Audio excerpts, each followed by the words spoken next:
Do you think? Yeah, just because it's us, isn't it? That's true. We can be controversial. I don't think we can be that controversial. I'm going to make a new song for this, I think. Oh. I thought it might be nice to have a new one for every little. Can you use like a snippet of my voice? Yeah. You have to send me a voice note or something, like singing or something. Identity. Ideas. Just super cheesy. Oh my God. That's going to be terrible. Identity.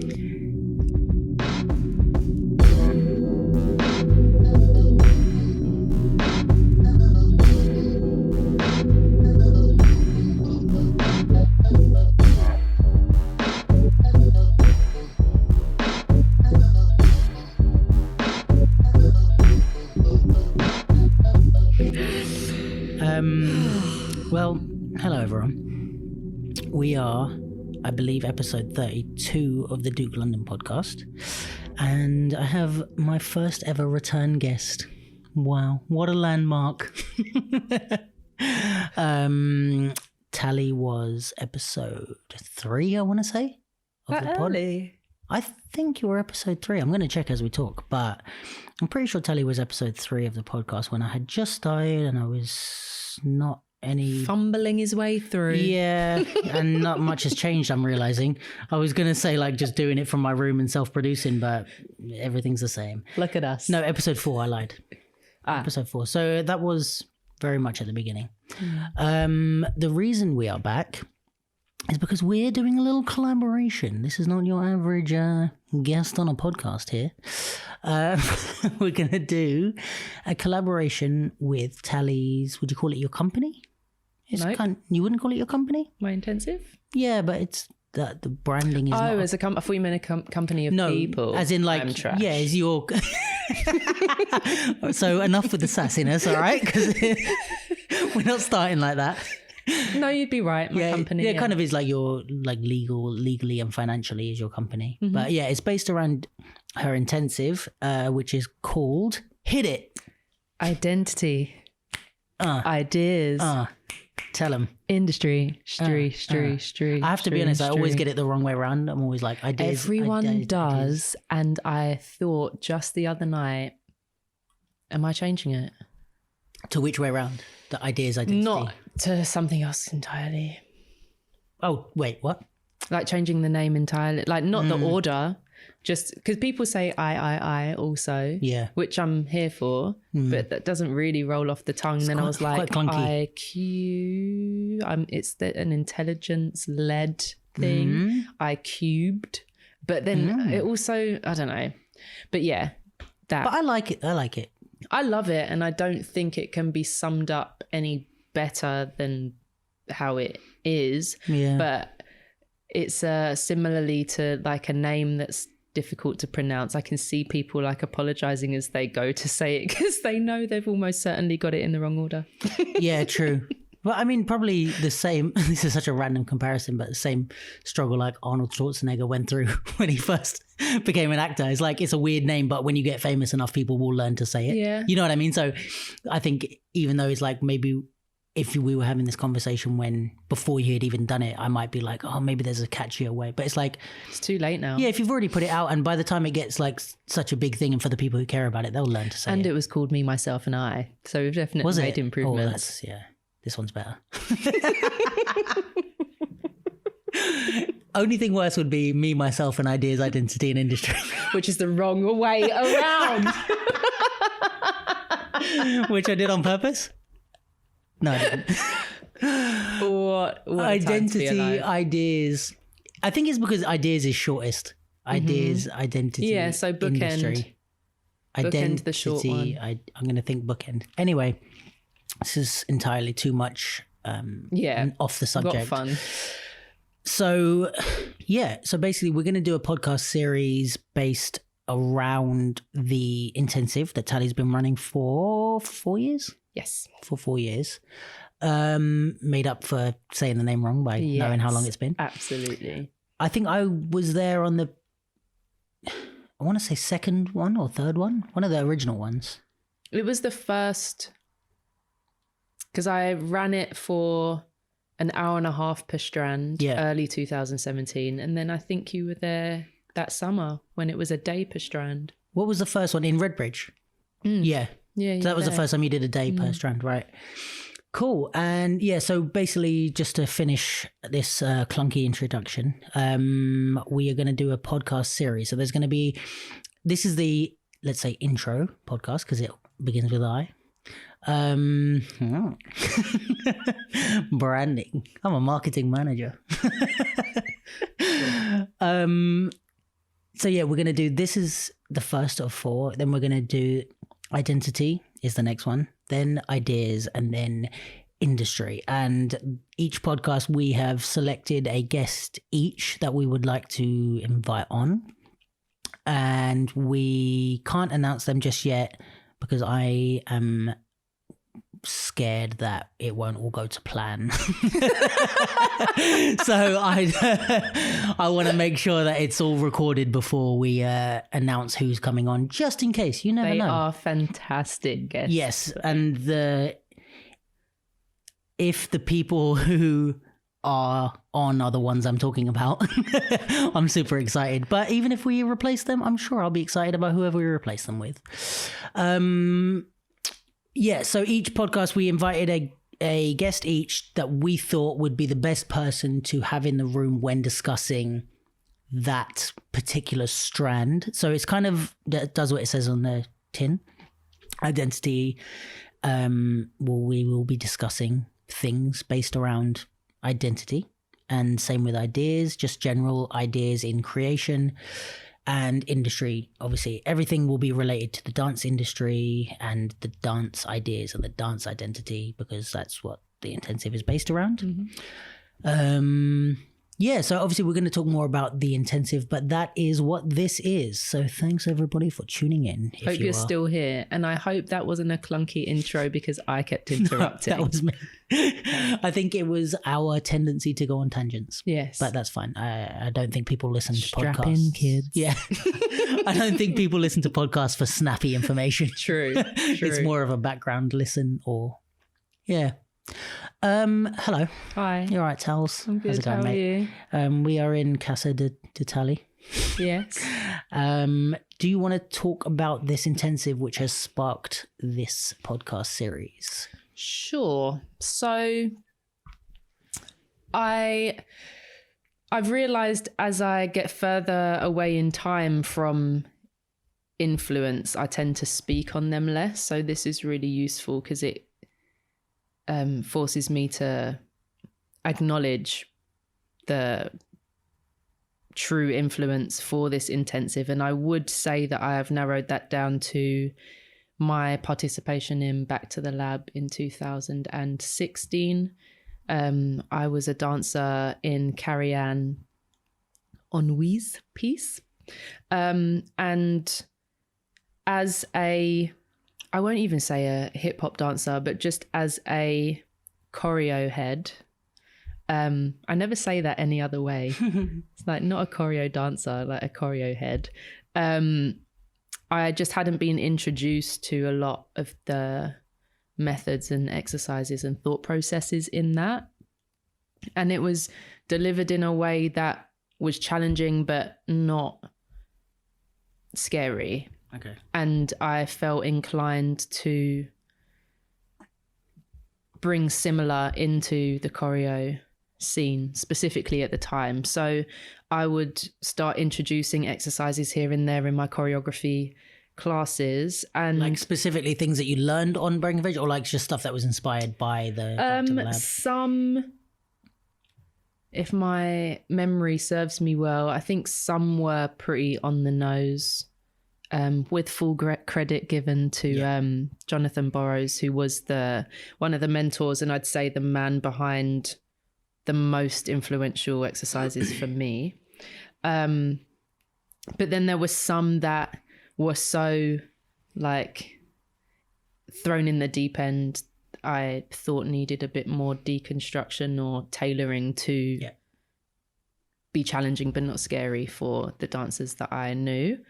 And then I had worked with Equity fairly closely around 2012 as a co-founder of Dancers United, which was very much like what Dancers Network is now, a campaign group for better rights, rates, etc. for the commercial industry, and also being agency manager of Zoo Nation for what would have been 5 years at that point. It just felt like a really unique standpoint, and just to try to find a way to get that information and that perspective to my students at the time, and also just looking forward to reach people in general. And I did a trial run of living in Amsterdam, which isn't entirely relevant, but that's just where the idea came to bring them together for an intensive. And that coincided as well with doing Artists for Growth, which is an intensive that Artists for Artists run. And through that, just the talk about budget and producing just helped me get my head around the logistics of doing it, because it's the first thing that I'd ever built from scratch, because I'd never done like masterclasses or anything that I'd arranged. I was always just teaching in an institution. So it was the first thing that I was building. So early 2017, I booked Creation Box for 4.5 hours and just an hour and a half on each strand. And then the summer that you were there, it was a day per strand. And then I think it stayed like that for 1 more year. Basically, it's just grown year on year to now.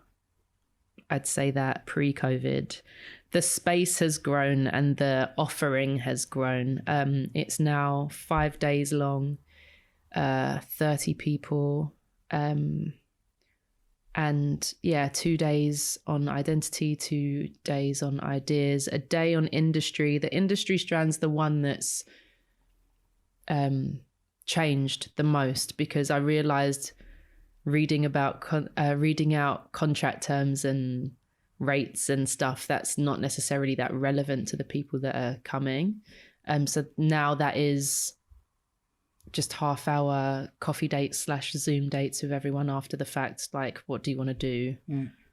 Or just a debrief on how they're feeling, just a bit more tailored to each person. And then on the last day of it all, we just spend the day using what we've learned and the different devices and methods, and then we shoot a little something at the end, which are some of the favourite things that I've been a part of making, actually, which is funny considering that they are done so quickly. But given that the ideas part is about making efficiently, it's not making your best work, it's just like making stuff.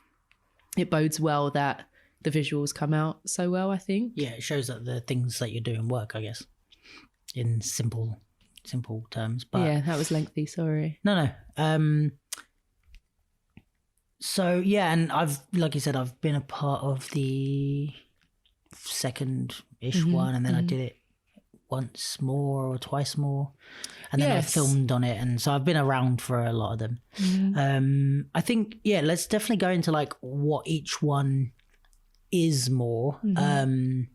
I can imagine also, I was going to say with the industry one that it's hard, because stuff like industry type things in any industry, it's either you have to go to like a full school to like learn everything, or it's very specific to what you need. Because it's like, even for me as a photographer and videographer, like I was looking into contracts for my work, and it's like, all right, I either need to, like, this is what I realized after doing some research, is like, I either need to sit down with a lawyer and pay for like a consultant, consultancy or whatever, and literally tell them exactly what my problem is and what I do and what contracts do I need for specifically this, or I just need to go to school and study law. Right. There's no in between. It's not like someone can give me a few tools. I'll go Google this. It's like, it's really specific to me, and there's some bits that I'm going to miss, and I only need a bit of that and a bit of this. So I can imagine that's why the industry thing has been maybe hard to pin down as one thing, because it's like, I guess moving in the dance industry, it's like, okay, here's how you write a CV, but then it's like, there's a CV different for this. Here's how you don't know, like negotiate terms, but what are we talking about? Like, what do you need to get out of it? It has to be really either really specific or you have to know all of it. Yeah, and I think that just a lot of people don't have the capacity to sit and take in information, like a lot of it, especially if it's numbers. I do think that any dancer pursuing a career in dance that involves payment for things should know the commercial rights and rates, because it being a style is up for debate, but it definitely pertains to the medium that the dance takes place in. So as soon as you're on TV or a live stage, you are engaging in commercial work. So whether you're like one of the other weirdo alien type dancers, or whether you are a choreo head or a commercial, if you believe it to be a style, I think I've made my opinion pretty clear in doing that. I do think that is info that you need to know, but I think my days are done ramming that down people's like throat. Even if you're a like battler or something, but you're on a TV show or if you're whatever in a music video, like that's it's a commercial the same race thing, and they can easily mess you up if you're like, and you will more than likely, if you are the weirdo other experimental and then into the hip hop realm, Afro, you are the ones, it seems, that are taken the mick out of in that regard. Or there's more likely to be people in those areas, it seems. As I say that, that doesn't seem to be true. But those are definitely areas where dancers are exploited, or their lack of knowledge is exploited. But then I say that in the more formal institutions with colleges, that happens there as well, because they're not taught that information there either. But in the more like, let's say like hip hop in air quotes spectrum, which for the purposes of this conversation will include the completely commercial side, but like there's definitely, for me, speaking from the experience of not the commercial side, or in air quotes not the commercial side, but like it seems like there's not any emphasis put on that, especially there wasn't before, like let's say before 5 years ago or something. Like maybe there's bits more of it now, because I think there's a whole long I have a whole long opinion behind that, but I think because the level of our underground scene has risen so much, you have the underground dancers are now working because they're good, whereas before, when I first started, I don't think we had the people that were good underground dancers were just working commercially separately. You know what I mean? Like now it's like, you can just be a battler and you're getting booked for jobs based on your battle credentials. So, but I think, maybe I haven't seen as much of an emphasis on like understanding your rights as a dancer, understanding fees and blah, blah, blah, up until recently, I would say. So I would definitely agree that there's not as much of a... I do want to expand it just to help the notion and just help encourage the idea that we are running a business. Yeah.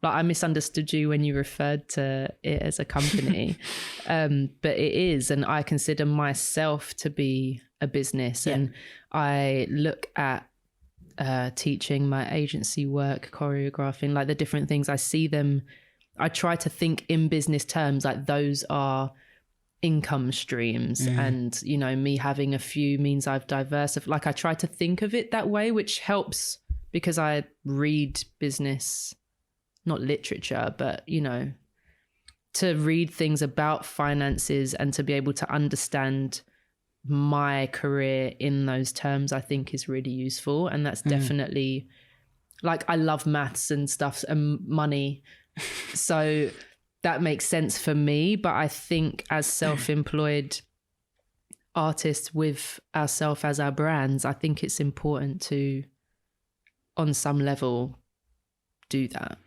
Yeah.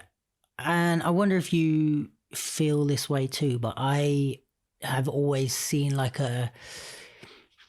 maybe a disconnect or like a misunderstanding by a lot of artists about them being a brand and their dance being a product to sell. And I think there's something to be said, which people tell me a lot, is like that it can not always be healthy to view it as like just something you're selling and stuff like that. Yeah, there's that like sellout type thought process to be had about it, or but there's somewhere in between, I find. Yeah, or that it's not as authentic to think of it as a product. Right, yeah. But if you are in the pursuit of making money from it, yeah, what is it then? And even to be honest, like it comes down, for me, it comes like from the big topics of like understanding how to like represent yourself, understanding how to negotiate, all that type of stuff. But even down to like, and this may be just me, but like the way people dress sometimes, or the way like you act or whatever, is like, for me, like dressing well, don't judge me on the video, but dressing well, like when you go to a competition or when you show up for an audition or blah, blah, is like packaging your shoe in a nice box. You know what I mean? It's like if Nike just showed up at your door and chucked it, like chucked the shoe on the floor in a paper bag, you'd be like, like it's a really nice shoe, but they don't give a shit about the product. Like, you know, if it arrives in this nicely packaged box, you think that the product is worth more. And I've watched a lot of stuff about fashion and the fashion industry, and the way that they package their clothes is for that reason. Like that the more elaborate the packaging is, the more it gives you a sense of worth of the product. So that's like a conscious thing that people do. And I've always seen that with dance, like unintentionally and intentionally, from other people. Like people, let's say when they, like, I don't want to say it as like making more effort in the way they dress, but kind of it is, you know. And like, this is just one really small part of this, but I can see, like, let's say if people start showing up for events or whatever, dressed really nicely and whatever, and they've thought about their outfit and they've thought about their appearance, I can see like, oh, you've started to, again, subconsciously or consciously think of your dance as a product, and you're trying to sell this to whoever's in the room. Like it might be the judges, it might be you're trying to, you know, book a job or just gain a reputation or something. But I feel like you making an effort with you isn't beyond the, like, there's the functional part of that, which is like working out and stuff so that you can do all the stuff. But you presenting it nicely shows that you care about how the product looks. Yeah. This is just my like view on it. I'm not saying that's the... Yeah, I mean, when you enter those spaces, then I thought you meant just like going to a competition or just like being at a battle. No, I mean like competing or auditioning. I don't know if I agree to that level, because then I think you get into the all style, no substance possibility, but that's not what you meant. So, well, I think it depends on your aim. Like, so for me, if it's like, I'm trying to think of a good example where it's happened in real life, but it's like, if I'm just going to a training session for shits, then you won't care. I don't care. I'm just going to put on whatever I feel good and whatever, or I'm going to, let's say even professionalism, it doesn't have to be, I'm basing this a lot on like dressing, because that's something that I think about a lot, but it can be professionalism, it can be timekeeping, whatever. Like if we're just hanging out and we're going to train, like I have the friendship thing, like I'm not going to be an asshole to you, I'm not going to show up 2 hours late when I didn't tell you, whatever. But if I'm 10 minutes late, I'm like, I'll tell them I'm a bit late, or you know, whatever, I'm going to speak to you kind of as a friend, you know. If we're in a situation where maybe it's like you and someone else and someone else and someone else, and these are all people that I don't know personally, and I know that they're the sort of people who happen to be looking for something, you know what I mean? Like, oh, they happen to be casting this new thing. I'm like, all right, it's a training session, but I'm also in my head. Representing yourself. Yeah, I'm in professionalism mode. I'm networking. So I think I had this conversation the other day where I think the line between, like, professionalism, I think, is hard in the dance industry, especially in the hip hop dance industry, because we don't know where the line is between socializing and being professional. So it's like, you might be just at an event and you're like, no, I'm just here to have fun. Whereas you, in the same context, you could also say, but like, I might be there and I could employ you. Yeah. So it's like, when are you, and you have to decide not that I am the sole employer of hip hop dancers. Yeah, but it's, I mean, whoever. And it's like, I was speaking to someone, Joe at UEL, about this. Shout out to Joe if you're listening. But we were talking about professionalism in the sense that it's like, even though the person you're hanging out with, let's say, is your friend and like, or not even your friend, but just someone with no power or no influence, whatever. But 5 years down the line, they might get an opportunity. They might be choreographing or casting something or blah, blah, blah. And they're like, oh yeah, I remember Luke, like every time we would train, he was always late. He always never made it. Like, so you're kind of, if you want to think of it that way, you're always on. You're always professional in that way. And like, this is where you have to make the, I think you have to make the, draw a line for your mental health, because you can't always be like, I can't be here now with you thinking, I mean, not on the podcast, but like if we're just having a cup of tea, I can't be like, well, what if Tony's going to book me for something? I have to say the like, we have to be friends as well. But to a certain extent, it's like when we're talking about professional things, even you or my closest friends it's gonna come into your mind like, oh, this is what Luke can do. Yeah, but I think that just plays into like just not being a dick and just having like manners and just some kind of principles for navigating the world. Like 10 minutes late and all that jazz is fine, but there are some people that like really stretch that, and because it is an informal, friendly thing, they'll just like have no regard at all. And it's like, I'm taking note of those things personally. Yeah, but I guess then it's like professionally. But I guess the line is thinner than someone who works in an office, where it's like, well, when I'm showing up to a work meeting or I'm in the office, I'm not going to be like, I can think one way. Whatever you think of your personal or your professional, the difference is maybe they should be the same, like whatever. Like I don't like to be late even for my friends, if you know what I mean. But there is a different social contract, I guess, with your friends. But I guess it's easier to see when you work in an office or a place of business. When you're a dancer and you're kind of, your friends are your colleagues, and professional situations are also not professional situations, and vice versa, it's kind of hard to know, like, am I on or am I off? And I think for me, that's where it gets clouded and difficult for people. And I think this is the thing about going back to the original point, was like, when you think about yourself as a business and you think about your dance as a product, when I'm going to a training session, I'm like, and I don't always think this way, but this is a thing that I've learned to switch on and off. It's like, when I'm going to a training session, I could be showcasing my product for potential investors.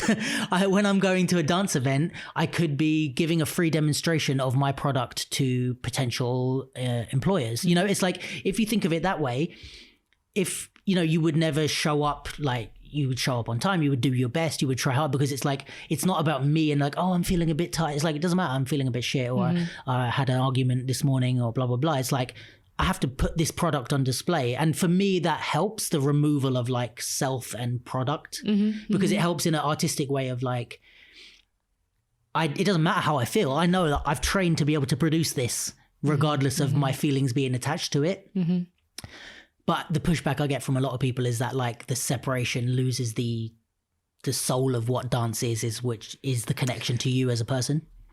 I think that's the connection, is the creativity aspect. And when I'm thinking of business, creativity isn't really coming into it for me, because it's not about that. I'm not thinking, when I think of myself as a business, it's not about the materials. It's about the principles surrounding what I make. Like what I'm making isn't going to change. Right. You know, obviously a brief from a particular client, but like who I am, Tali, the non-negotiables of Tali aren't changing in terms of the business. It's like how it's marketed, the value of it. And just in case I don't get to make this point, a large part of it for me is how much you're investing versus what you're getting back. And the main place that I see that taking place without much possible thought is training and classes. They cost mad money. And you don't get as much back from it. Not necessarily. Like I don't think people think about it. It's not for me to say how much you should be spending before you get a certain return, but are you considering that if you're taking 5 classes a week, that's like 40 quid. So that's like 160 a month. And are you getting 160 a month worth of improvement? Yeah, improvement, exposure, if that's, you know, what you will be after at some point in some way. I just think all the like, yeah, but I love it, and, you know, The authenticity of my creative process, yes, very valid. That's where the other two strands and just all the creative stuff comes into it. But business and career equals business to me. Yeah. I don't know if that's fact. Like, to me, that's just factual. That's not my opinion. Like, career, business. And maybe this is the whole, the cliche or the trope of the like struggling artist comes from this. You don't want to, it's a British thing anyway, not to talk about money, or, you know, wanting to make it. Yeah. But in being in having a successful career and that being a successful business, that is the pursuit of money. Yeah. And otherwise, that's okay. Yeah, you can just dance in your room and. Yeah, which is also okay. Yeah. But I think if you are in pursuit of a career, it's a business. But I guess what I'm hearing is that that's such a douchey phrase. It's very therapy. Yeah. What I'm hearing is that you have managed to draw a line where the business helps you. Please stop calling me potential fraud. Why is your phone on the table? I don't know. Is that rude? Should I not? Yeah. It's just there because I had it in my hand. All right. I don't know where I saw it, but it is very just like there's a potential for something more important than this to happen. Yeah. I just put it there because it's accessible. I don't know.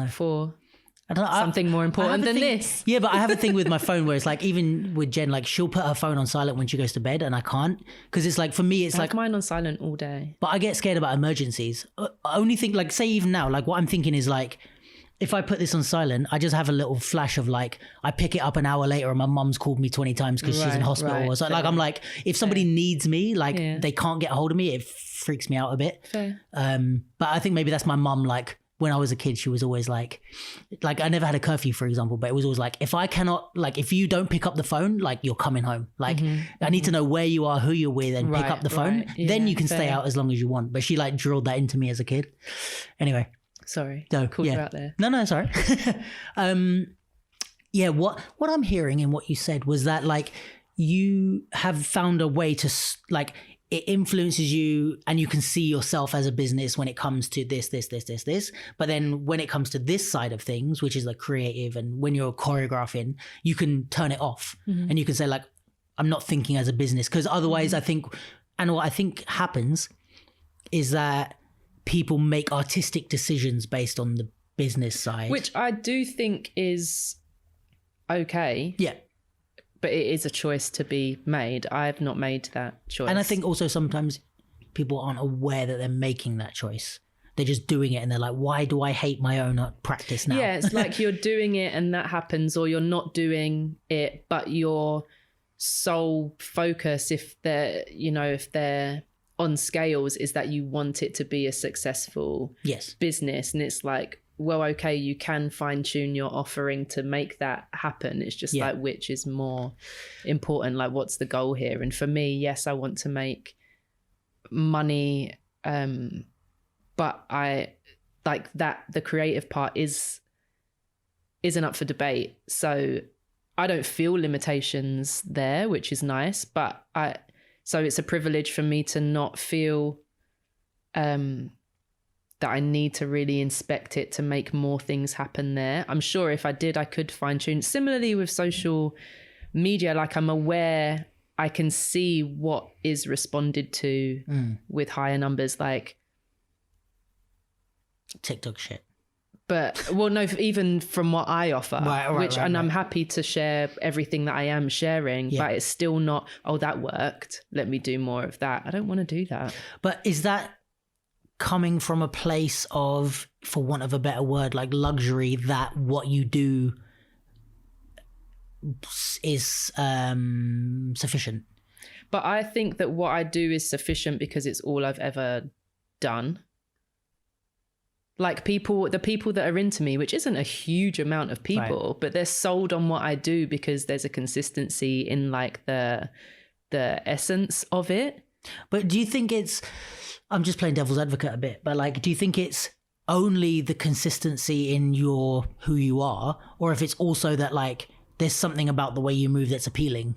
and it looks nice and people like learning it and it makes them feel good. I do think there's that. But again, it's like I preach to the converted. I'm only interested in making stuff and speaking about things and in a way that is inspiring to the people that are inspired by it. I'm not like, right, I've got you, now let me change my offering to get you. Like, I'm not interested in that.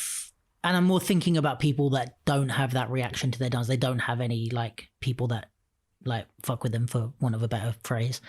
Like, or you, if let's say just for some reason everybody stopped liking your dance, would you then maybe go like, oh fuck, I've got to like change or do something? Like, at what point, either for you, at what point does it become negotiable, or at what point should like a beginner, because I can imagine a beginner listening to that and going like, well, my style is fine, like when they're shit and they're just like, well, my style is fine, I'm not changing at all. And it's like, no, but you should change because you're not good yet. But there's a way to improve your ability. I think it's just, that's a different thing, isn't it? It's just like improving your abilities versus like changing completely like your identity as a mover. But I should say, so it's probably like keep your identity but enhance that. Yeah, just like be better at it. Okay, yeah. And I think that I would like to think that that's what I've done. Like, I'll look at my choreo from like 6-7 years ago and I'll move to the same songs and it's just a completely different vibe. But I think there is still a correlation from that person and that creator to who I am now. I had a point that I can't remember now, so it kind of been important, alas. So you would say that so it's like, oh, go on, no, hit it. It probably goes without saying, and people are aware, but it's at the intensive that you were at, I think this was where I coined in my tiny humble opinion, but my opinion and my perspective is that of a 30-year-old woman who's been dancing since 2002. So it is going to have I'm going to be a little bit more seated in my spot and only willing to budge so far at this point. So that, I think that's kind of what I was getting at with the luxury thing, in the sense that like sorry, I was speaking out of the mic. Like, that's what I was saying about the luxury, in a way that like you're at a certain point where you can say, I'm not going to change myself for social media or blah blah blah because of this. And you also already have some sort of, you've carved out a space in the industry and in the artistic world, I guess. Whereas someone maybe coming into it maybe feels a pressure to fucking do TikTok dances or any of this shit, which is like, I need to get followers, which maybe in our day was like, you need to post routines on YouTube. Like, I need to, this class choreo, I need to get it filmed and put it on YouTube, which is probably still a pressure now. But when I first started, it was YouTube was just kind of coming into the dance scene. And it's like, maybe someone who was already established when I started could say, oh yeah, I'm not going to. Yeah, but that happened. I remember there being a bit of like, not backlash, but just like, I'm not posting everything on YouTube. Yeah, or like, why is this a thing? And even the pursuit of followers and stuff, it's like, again, valid, like it's a business approach, and do feel free to take us off of business and industry things. But why? Like, is it because there's this idea that you have and it would be great to have more eyes on it, so let me get them in and then I can talk about what I actually want to talk about? Or are you resigned to just doing what the followers want from you, which is funny nonsense? And I think it's like, I don't think people, maybe I'm just talking from my own experience, but I don't think a lot of people think past especially nowadays, I hate saying that like I'm an old guy, but like we are with the like social media and all that stuff, it's like, oh, I'm going to get lots of followers, but it's like, for what? Because like, let's say with TikTok or whatever, like, does that, the money that you get from having, even if you have loads of followers, like how much is that really? And if it isn't about the money, is like, what are you doing with the followers? Are you using them for leverage for something else? And if so, do you have a plan? Like my friend Dennis, he's quite a like social media person. Like he's big on TikTok. He's got a lot of followers on Insta. He also does a lot of actual work. So like he works as a model, he works as a dancer a lot, and he has a lot of big plans in those areas. And he's like, every time I talk to him, he's got like a solid plan of like, this is where I'm going. I'm going to do this with this. I'm going to try this. He also puts a lot of time and effort into social media. But when I talk to him about why, he always has a plan. It's always like, oh yeah, because last time I got this collaboration, and the more followers we get, we can be in contact with these companies and they give us money when we do this. And because I ask him like, what do you get from this? Like, oh, you did this post where you tagged this company. Like, what was that deal? And luckily we're close enough that he can tell me the ins and outs. But I'm like, I mean, Dennis is just always, like, shout out to Dennis. He's just a mad smart guy always with everything. But like, I think there are people like that who are like, right, I'm using this as a move to get certain things and to build leverage and to build connections. And then there's other people that are just like, I want followers. It's like, but for what? Like, but to followers, that's the reason, followers. It's like, I get that as well, because that's the way that social media is set up. It's the carrot that they're dangling in front of us to try and chase more followers so that we give them more time on their platforms. But I think, yeah, when this is going back to, again, the business side, is like, when you think of yourself as a business and a product, you know why you're doing things. Like, it's not just for self-validation. It's, I need followers for blah, blah, blah. I think this is also why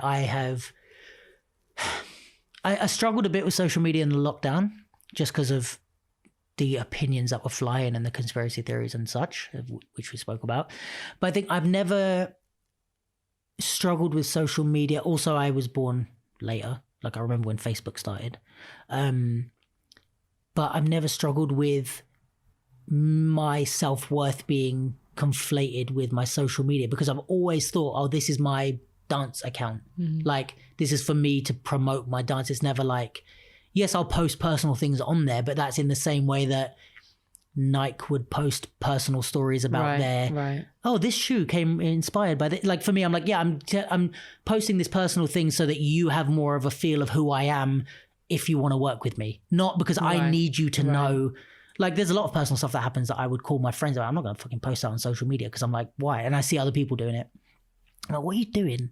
I mean, like, that's just my personal side of it. But mostly the personal side of social media for me is to give you an insight about who you potentially could work with. And you see a rounded eye, because we need to see that, I think, in the business of art, is like, who is the person that we're going to be working with? And I also think that has got me in rooms that I have no right to be in terms of like skill level or something. It's like they enjoy having me in the space, and I happen to be able to use a camera, or I happen to be able to dance. A percentage of my work is that. And I think that only comes from being able to show who I am on social media and such. But anyway, yeah, I think that's the industry strand. Can I say one more point? Yeah, of course.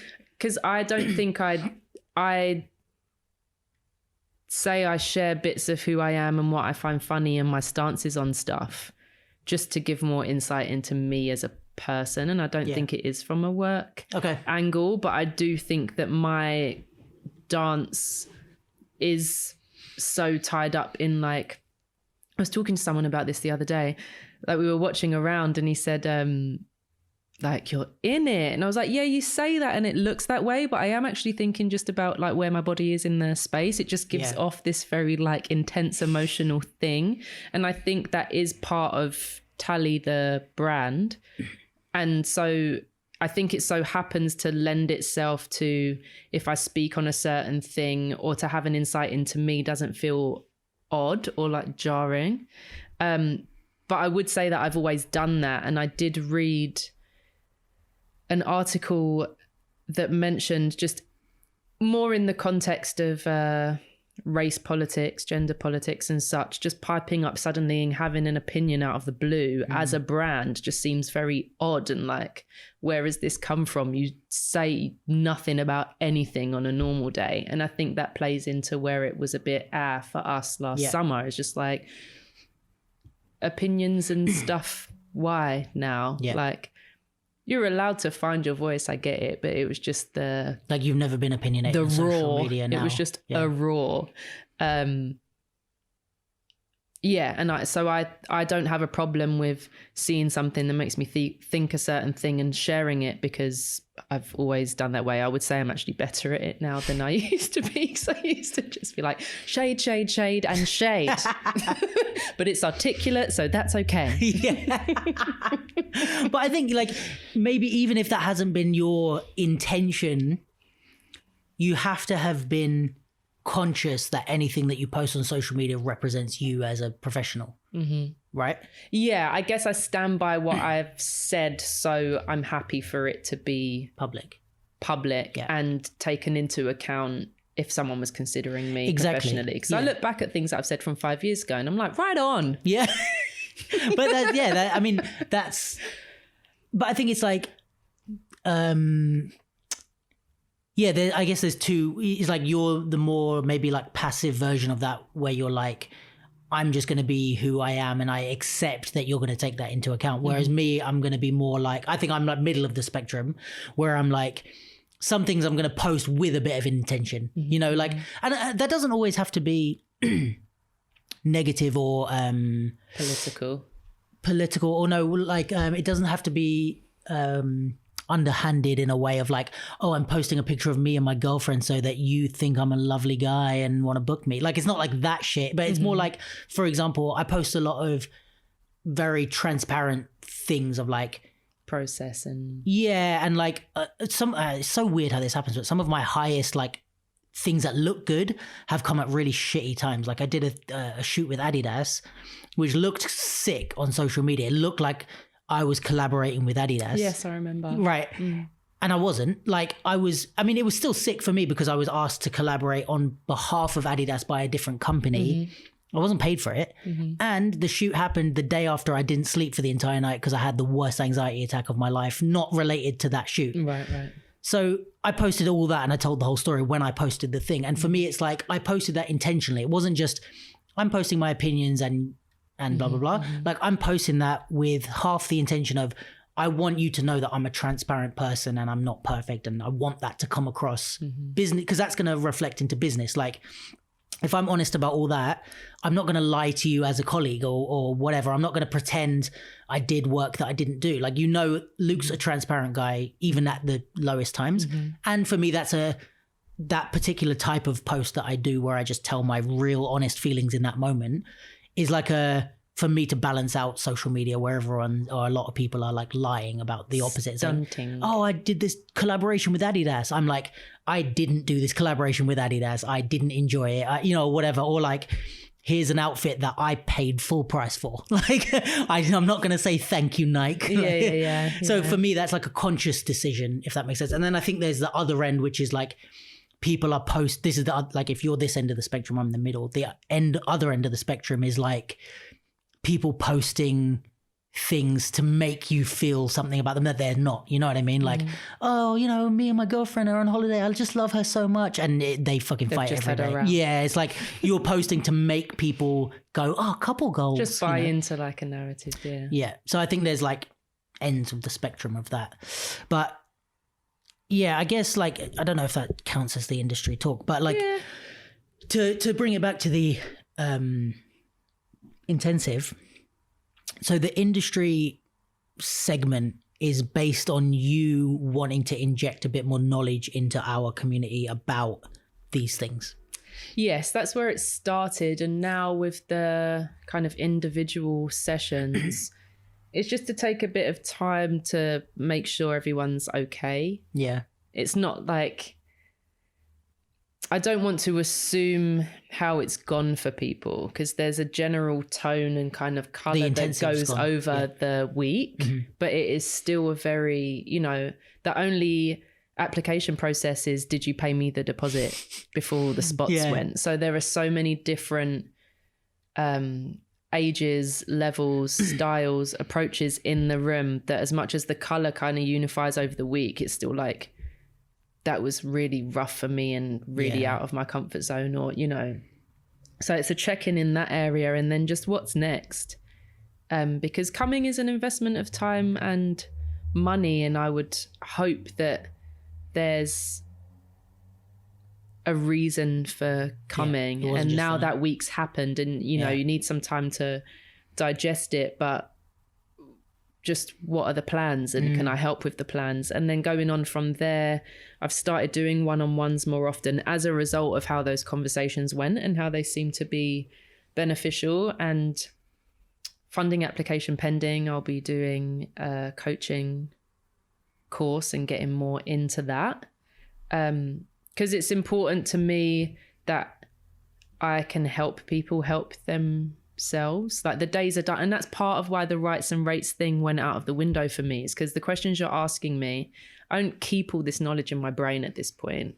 So I'm going to look for it. So I'd like to empower you and encourage you to look for it and want to look for it. For context, what it originally was like you kind of almost giving a presentation on this is how you write a CV, this is what your contract should or shouldn't say. And and rehearsal fees questions. are this and shoot fees are this. And which kind of you're saying now is like people can just, in a horrible way, but you could just Google that or you could just find that out. I think there's a better use of time and of what I can offer than me reading from a sheet. You could just send out a PDF and then let's do something else that will hopefully actually help the individual. So would you say now that the industry strand is a bit more of like an emotional support into the industry, like I'm here, I've got your back, let me know if there's anything we can discuss together, rather than like I'm your agent, here's what you need to know?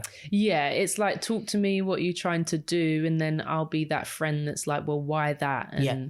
And tell me more about that. And you've just talked over that bit, but that seems important. And the coaching course that I'm taking is called the Coactive Method, and it is about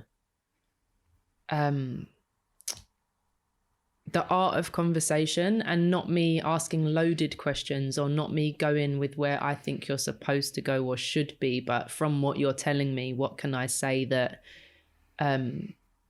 heightens your curiosity about it, or, you know, so it just feeds in really well to how I teach dance. And I always end the weeks like I don't feel like I did very much, actually. It's just like I said a thing and then just let the thing happen and take shape. And that's kind of how I like to approach coaching, because it's not about me.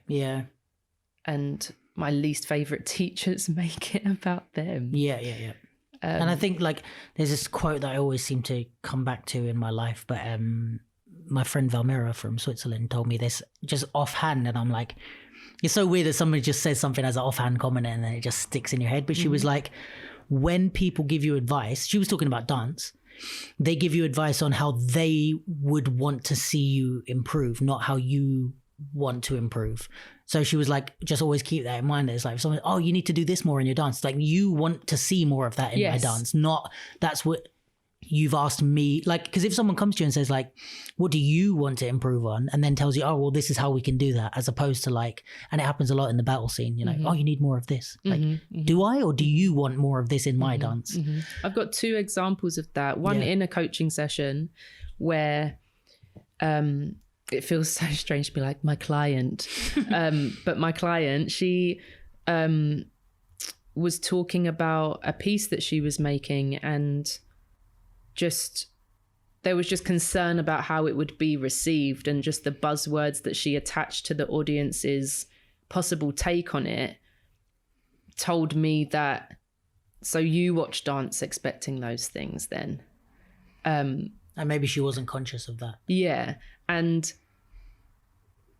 I do think you want to consider an audience, but I don't know them. And similarly to the different people that come into my intensive, like me making a piece to cater to the 200 people in the room is impossible. So let me just say what I want to say. And then if you receive it that way, like great. If you don't, you know, I've said what I want to say.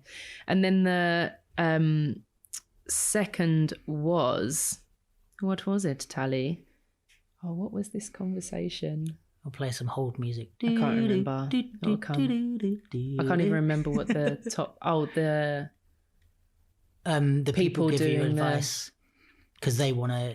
Ah, yes, a friend talking on an agent's advice on what to do better, and it's like, yeah, take that into account if you want what they think that you want. But all agents are different also. Yeah. So if you want to put all your eggs in that agent's basket, then yeah, go forth and prosper doing all those things. But I referenced rude eye in comparison. It's like, right. But they're going to tell you to like shave one side of your head and put your sweatbands on. So like they're two very different approaches. And you might get equal amount of work from both. So do you try and take all of the advice or do you just do what you want? Yeah, I think that's super important with business, with dance, with everything, is like at the end of the day. And I think this is something we don't, especially in the dance world, we don't empower students and beginners to do, is like, I was just thinking about this the other day. There's a status pending in my head about this, but that one of the most important things you can do as a beginner or someone coming into an industry is like who you choose to listen to is vital, whether or not you know what they're talking about. It's like you have to be careful with like who you attach yourself to and how you listen to it, because it's like at the end of the day, you're the one who has to go through this. So you should, in my opinion, you can have mentors, but you take their knowledge to fuel your path, not to follow theirs or to ask them for their because path. That agent's telling you to do certain things to make you more marketable for them, which is valid, but do you want to work exclusively for them? Is there a guarantee that after you do all of these things that you're even going to get any work? I've seen that in companies as well, like you need to learn this and this, and then you do, and then you don't even get the gig. It's like I had no interest in being a gymnast. Besides I've been at Beckton 4 weeks. And you've not even given me the job. As opposed to being an individual dancer who's gone, I keep running into this problem where I can't do a backflip and the audition keeps, then you go. And I really want that job. And I really want that job. So then you go, right, there's a hole in my training. Whoever, gymnastics coach, can you teach me how to be good at this for a dance context? So yeah.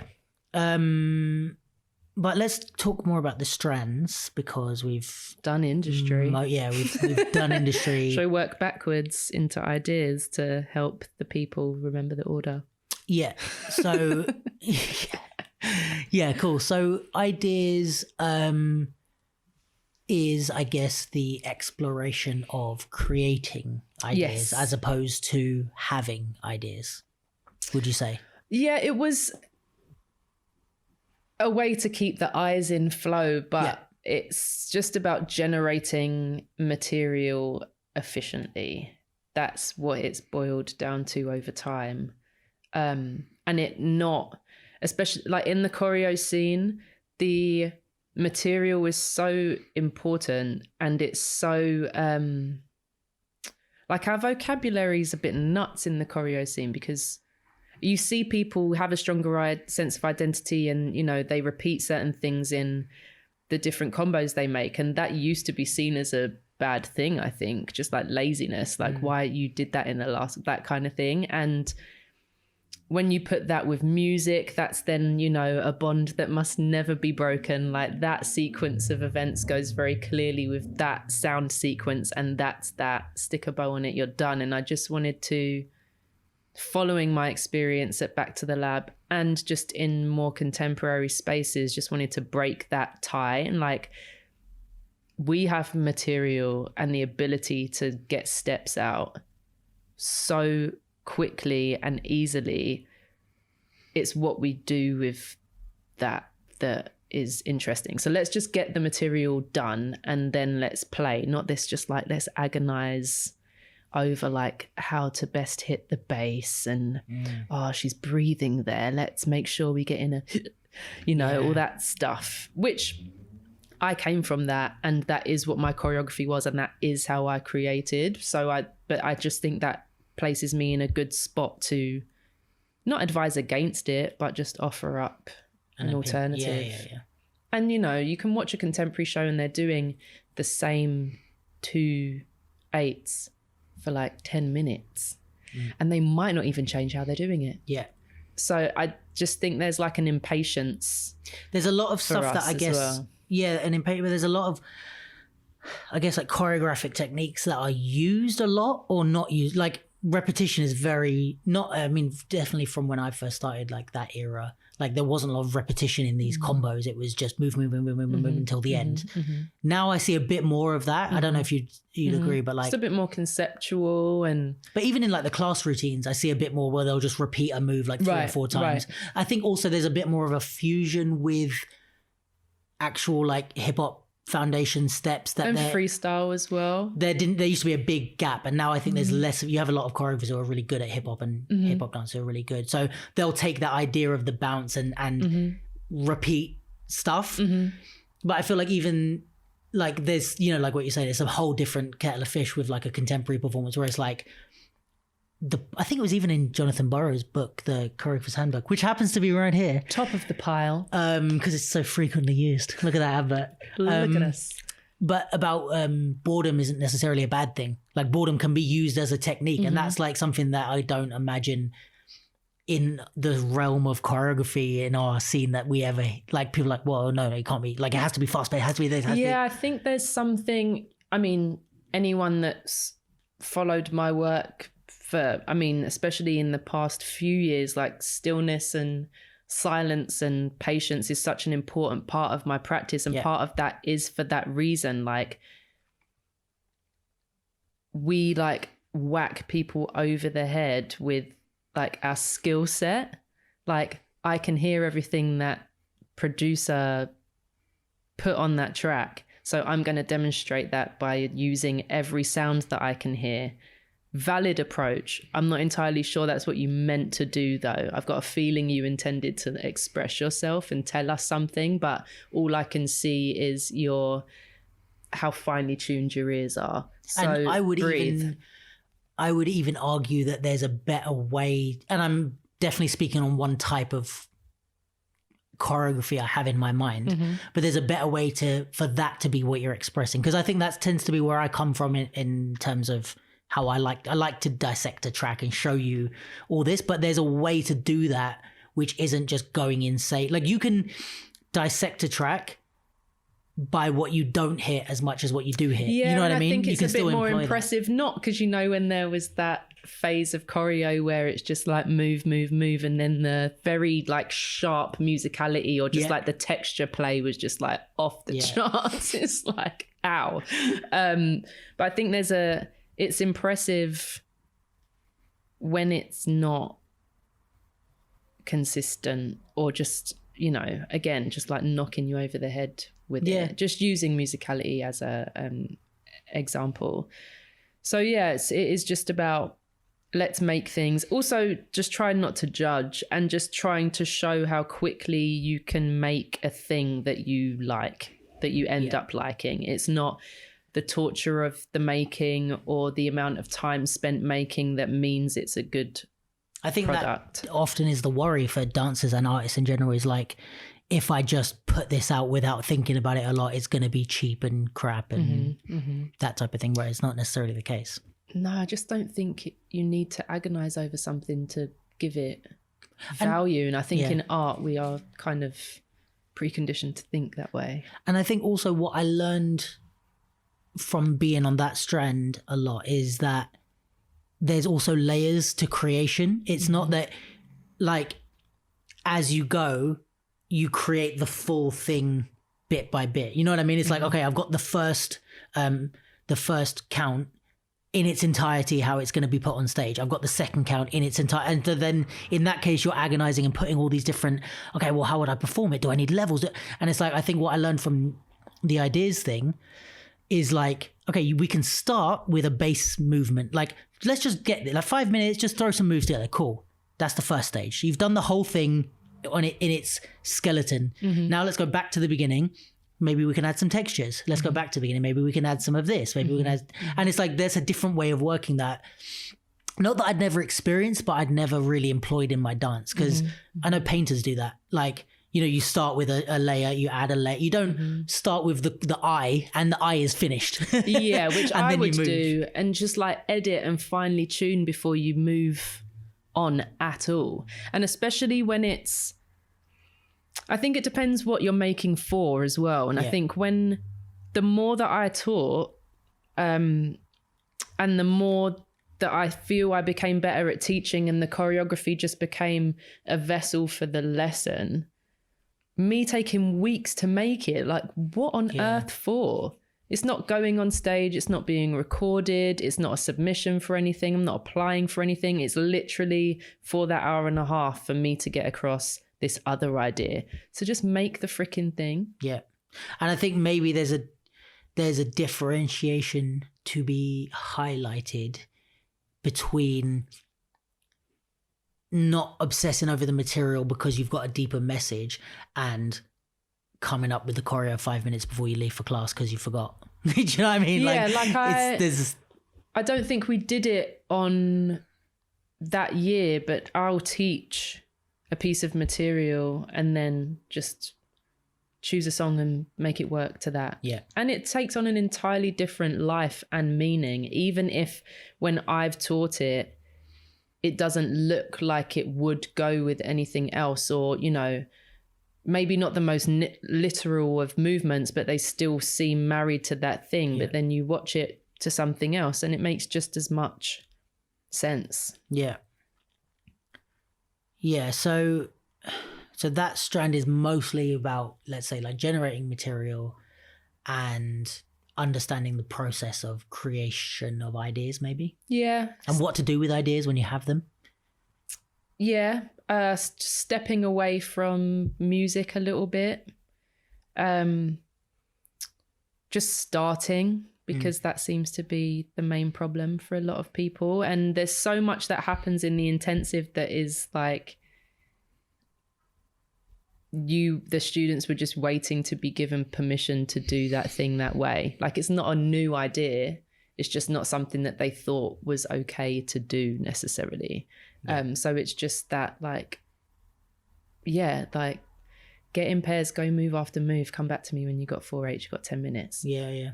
Like, it's so easy, but it just feels so rudimentary and like, it's like the sort of thing you do in like kids classes kind of thing. Like, you do like that, you know, so you feel like, oh, I can't, I'm an established choreographer now. I can't just be doing this. Like, you make up a move, I make up a move. Like, that's what you teach kids. Like, yeah. But it's like, there's something in that. You can still use that as a tool. And especially in the room where we just want to play with the way of making things. It's like, we can't do that if we don't have anything to play with. So just make some stuff. Yeah. Like, it's just for this. Cause then, whenever there's any issues around that, it is just the want to edit, or just it's not good enough. And it's like, for what exactly? Like, I just need you to have some moves out of your body so that we can put this idea on them into practice.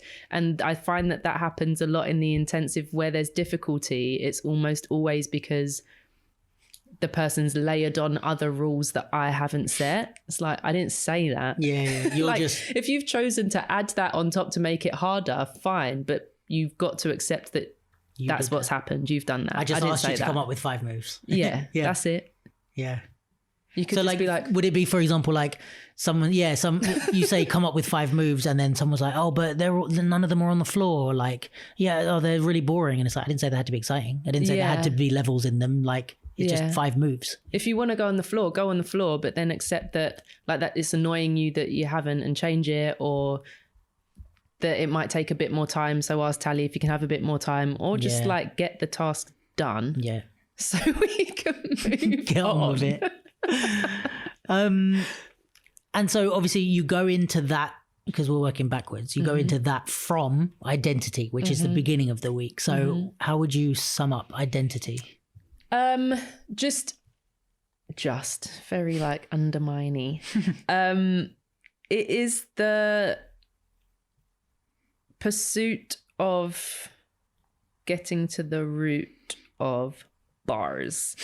Who we are at our core as movers and artists. Like, what are the properties that make up the way that I like to move? What properties would I like to have that I don't possess yet? It's getting to the core of who we are naturally, or after training for however long we have been, just the things that tend to happen, just so we've got a comfort zone, a set of habits, a set of patterns to sit into or deviate from. That's done largely through freestyle. I was just going to say that, Yeah, it's all done in the room through improvisation, like guided tasks, concepts, conversation as well, writing. And it just came to me, I just know how important finding mine was to my creative life and to my career, because I had that set of ideals, that I can look at on paper that makes sense. No one ever asks like, so who are you as a mover? Can I have it in writing? But it just helps me to see, you know, if those things still count years after the fact. But I cried when I was first asked to freestyle in a class. Why do you think there's such an aversion to freestyle in the like choreo scene? Or maybe it's not as much anymore. It's the rules thing. I just think we've added on all of these things that it has to look like this, to be a certain thing.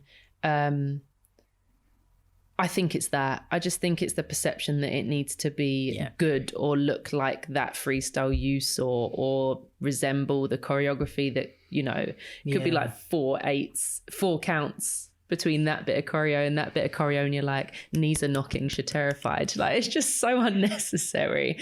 But when I left Studio 68, bass hadn't opened yet, and there was just this real gap of just not having a studio to train in, or just not having the classes to go to. And I found freestyle through that. I don't think I really had freestyled in a room of people much either prior to back to the lab. And it was just a real kind of safe space there.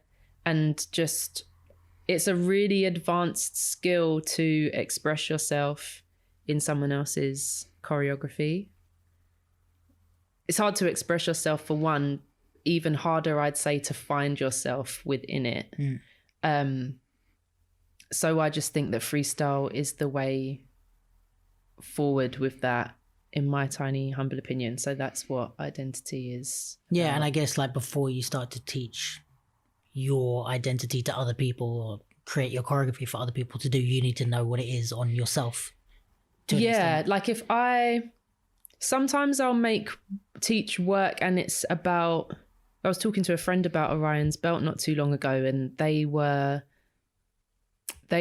learnt it pretty like on the nose as it was taught. And then when they were watching the different interpretations, they were like, oh, wow, like people really made it their own thing. And sometimes I'll teach work and that's the idea, that there's enough space in it for you to find your own thing. And then other times it's like, this was my approach. These are the dynamics and we want to match that. And I don't think when was I last in a freaking classroom to even make this statement? But from the classes that I have taken, there's not always that point made before the class begins, like what the aim is, or just the freedom explicitly given to take the class however you want to. And then I don't think that the student, in the absence of being told by the teacher, steps into a class with a motive, like I want to be clean and do it as the teacher said, or I just want to go and like be me in this one and add my sauce on it. And so you just often end up with like I don't know, similarly to going in and doing a round and just not being aware of what on earth happened in the space. I think that can happen in classes sometimes. Like, I was there, I'm sweating, but I'm not entirely sure like how did I dance, what happened there. And in that, my goal with identity is to help people have real-time experiences when they're dancing, not just like black out and do the thing and then like I've got no idea, but just to consider where in the space their body is for one, and then in doing that having a bit more power and agency over where they want their body to go in the space. I think this is like something that I really connected with in that strand, was that because I tend to be like an overthinker, and I do that while I dance, and I'm always like, okay, what do I want to do next? What do I want to do next? And I think that has had a lot of benefit to my dance, and I think a lot of the especially like, well, mostly with my freestyle, the intricacies that I feel that I can achieve and the narrative, like I can kind of link the entire round to it, in the whole round it can be linked, if you know what I mean, and not feel like it's broken up. And I feel like that's only achievable because I can overthink and I'm like, oh, well, I was here, I need to move there, blah, blah, blah. It's something that you know what you're saying about giving people permission to do something. Like, I feel like that's what I got from that particular strand, because I've always known that I do that. And I've always had a part of me that was like, yeah, and it works, you know. But then I've also had a lot of pushback from a lot of people, some I've respected and some that I haven't, you know, with mentors and teachers and stuff. But of like, but just let go. Just, we want to see the raw, like, don't think too much, blah, blah, blah. And I'm like, okay, I'll try it. And I, you know, some of that has helped, but it's kind of like, and I always use this as an analogy for different things, but you know, in X-Men, the guy that shoots stuff out of his eyes and then they give him the glasses to focus the ability. Right, yeah. That's what I feel like it was like doing that strand with you, where it was like, all right, you have this ability, but it's a bit wild right now because you're overthinking, you're doing way too much and you're rushing and blah, blah, blah. And I think you kind of just like handed me the glasses and were like, just, you learn to use this ability and it's fine. Like, and it was kind of that permission for me of like, oh, I'm allowed to think, but I just need to chill and decide what I'm thinking about and what the objectives are and when to not think and when I can just let go and trust my muscle memory and blah, blah, blah. So I think, yeah, that was something that I really connected with, was the freestyle. And that year, I don't think I'd know... I don't think I'd have seen the possibilities for the program if you, Andy, Jenny, Pax, Lee weren't there. And not to discredit anyone else that was there, but just having having freestylers there. Like, I don't remember thinking like, shit, like this is what they do. I'm teaching them to do what they do. I didn't feel that, thankfully, but it really did just help me see how it works across the spectrum of But I also movements. didn't feel any sense of like, why are you teaching me to freestyle? I can already freestyle. If you know what I mean? It was all new. Even if it wasn't, if that makes sense. Like, it was like, I don't know, like go from this end to this end of the room and use this. Like, yeah, we do that all the time in training. We like, okay, we're only going to use our arms, or we're only going to do footwork and we're going to travel across the space or whatever. Like, I've done that loads of times, but it was just a different approach. And I think also your demeanor and your way that you do this is like what you said earlier, that you get to the end of the week and you feel like you didn't really do much. But I kind of think that you don't, in a good way.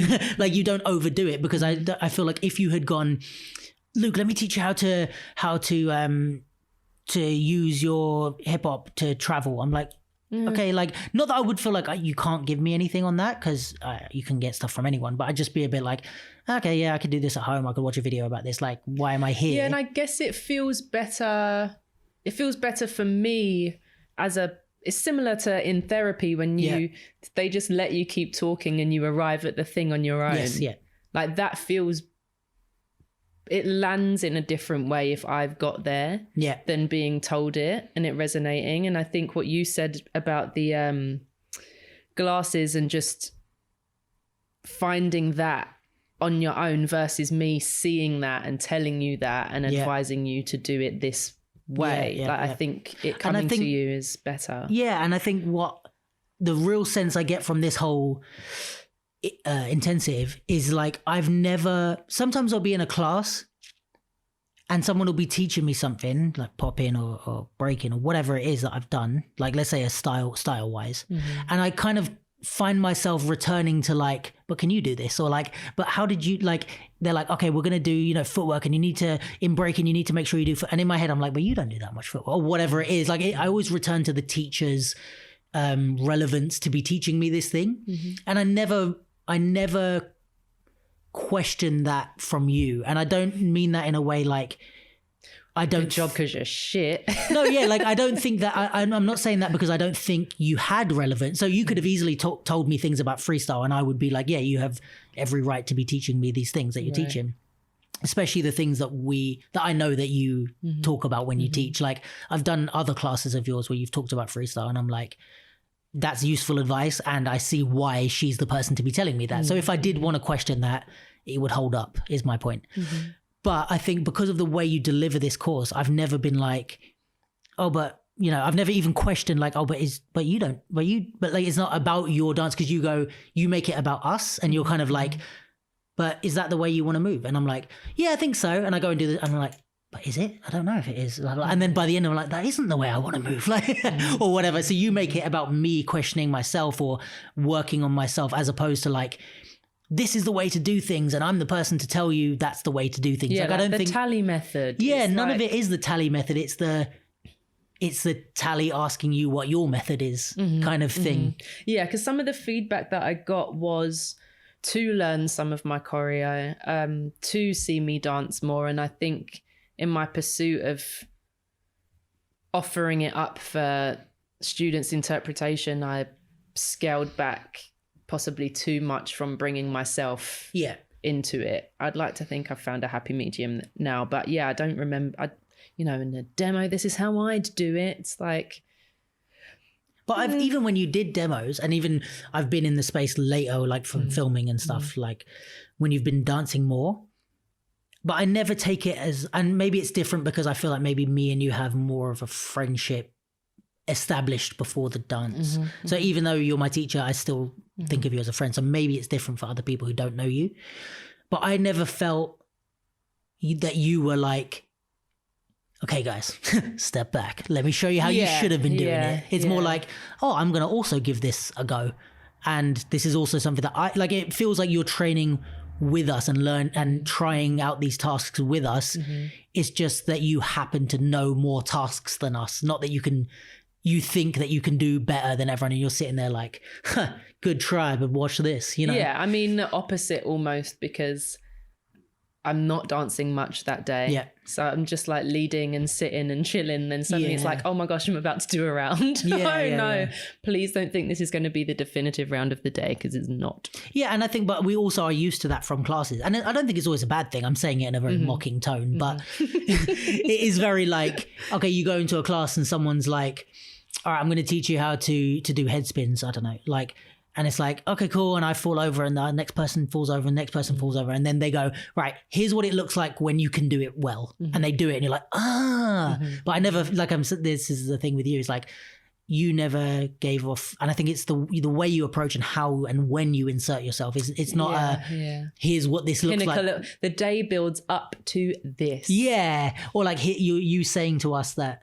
this is what it looks like when you can do it well. It's just more like, here's a task that all of us can do. And I've found that as well. Like no matter how experienced or beginner you are, these tasks have relevance all the way through, I think, like you always need to learn, or you can always practice different ways of generating ideas. You can always practice understanding your identity. You can always go back to these topics at any point, I think. I think maybe, because maybe you want to talk about it, but like you were saying something about, let me ask you, let me phrase it as a question. Do you feel like this is something that people should come back to every year? Or is this something that you aim to, like, you go through and then it's like, right now, fly?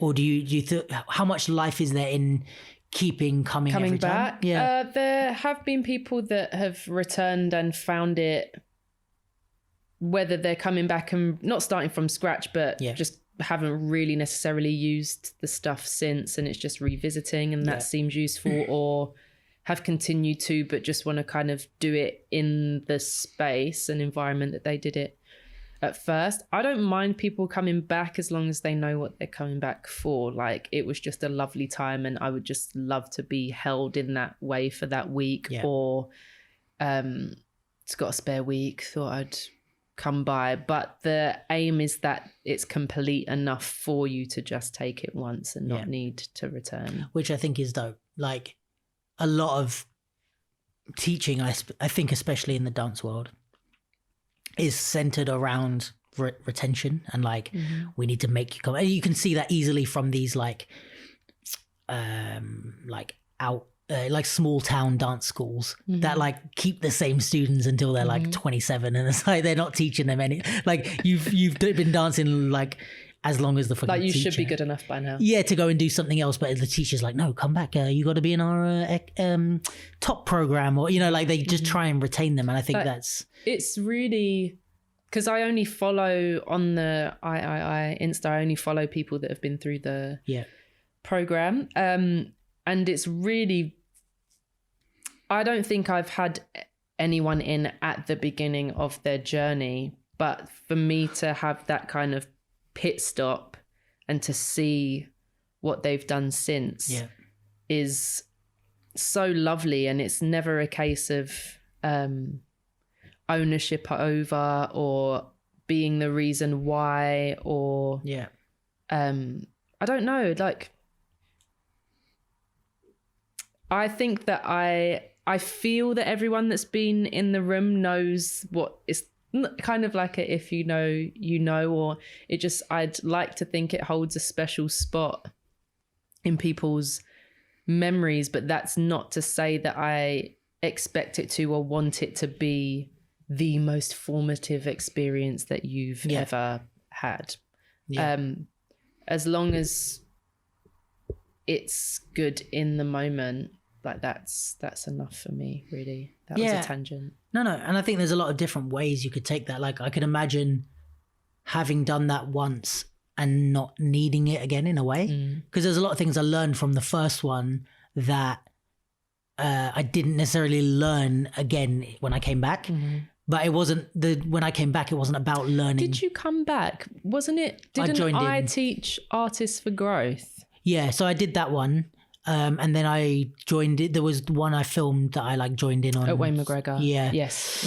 So like I did them and Slash was in the space for some of it. I just wanted to make sure my memory served me. It was so like, speaking of Artists for Growth, like that rocked your boat. Yeah, the Artists for Growth rocked my boat. But it's so weird because when I first did your intensive, because for context, Artists for Growth was a week of loads of different things, and the 5th day of it was Tali's like 1-day version of this, right? So the other ones were like acting, spoken word, all this shit, right? Right up your street. But like, it was sick for me to be out of my comfort zone. Like that's the most I've been out of my comfort zone in years, and it was good because I kind of needed to be ripped. Not that I was going to do any of those things, but I needed to feel uncomfortable to then chase the things that I wanted to. But when I first did yours, I felt a bit like that in yours. I was a bit like, oh, this is uncomfortable. I don't like just, what do you mean dance with no music? And what do you mean just come up with 5 moves? I don't know. Like, and I felt like that. But then doing, which was I think 2 years later or a year later, doing Artists for Growth and having yours on the 5th day, like it felt like, oh, this is when I get to relax and come home. Like I was like, oh, like after being told to act and to speak to the fucking other people in the group that I hated that, after being asked to do that, like for you saying like, okay, move across the room with this texture, I was like, oh yes, please. Like, can I do it 7 times? Like none of that was, I was like, I'll do this like in my boxers. Like, like there was no part of that felt uncomfortable anymore. That was my comfort zone, which showed me that my comfort zone had expanded, if you know what I mean. So that was now within the realms of your capacity for discomfort, maybe. No, not so much. But it just wasn't any it was like, it was welcome, especially in such close proximity and like the comparison of like yesterday. Same room that you'd done it in as well. Yeah, I was like, oh, I want to just be told I can move how I want to move and be told to try this and blah, blah, blah. But yeah, that showed the difference. But also that brings me on to something that I really love about your intensive, and I think is worth speaking about for anyone that hasn't taken it and might think about it, is that I've never been in a class where I felt so, I say class loosely, but like learning experience, where I felt so like the way that I moved was valid. And I think that's something that is weird because it almost seems counterintuitive, because if the way you move is valid, why are you in this class to improve, let's say? So it's like like a session then, like why? What are you teaching me? This is like your intensive, I feel like is especially for me coming from a freestyler world, is the middle of the Venn diagram between learning and sessioning. Like when I go to Cypher with friends, I'm like, I am not going to learn shit today. Like I might try some stuff out that's risky, but I'm mostly just chilling and in my comfort zone. And it might be about drilling something into my movement that I haven't or whatever. But I'm not going to feel necessarily like I'm not going to grow too much. I'm just going to jam and throw down. Yeah, and enjoy myself and try some shit. And then there's a class where I'm like, right, I'm not going to enjoy any of this. I mean, I don't personally, I get a bit stressed with classes, but like, I know like if I'm going to training or like I used to train at Renegades, like pop in and stuff. And it's like, I never went to Renegades to train pop in thinking I was going to have fun. Like, no, it was like, you're here to work your ass off. You're going to gain some new shit. You're going to like be tired and your muscles are going to be stronger the next day. But this is not about your comfort zone. This is about doing this shit. And that's what I felt like with most classes, even choreo or when I was in college doing fucking ballet and contemporary stuff. I was like, this is not going to be fun. But like yours was at the very middle of the Venn diagram. I was like, oh, I've left with improvements and with knowledge and with new things. But doing it was also like having fun in a session, if that makes sense. So that was what I loved. And I think that's a really beautiful review. Thank you. That's all right. I'm lying. No, I'm joking. Sliding the 20 quid under the table. No, there's that. And there's also the fact that, yeah, like the way I moved was valid. So it wasn't like you need to try and be like a choreo type dancer. And it's like, do the popping, waving stuff that you do, but here's how you can add these tasks or do that in these tasks as opposed to it's like a sorry to cut you, like the contemporary approach. Like just bring in the contemporary a more contemporary approach but to what you already have.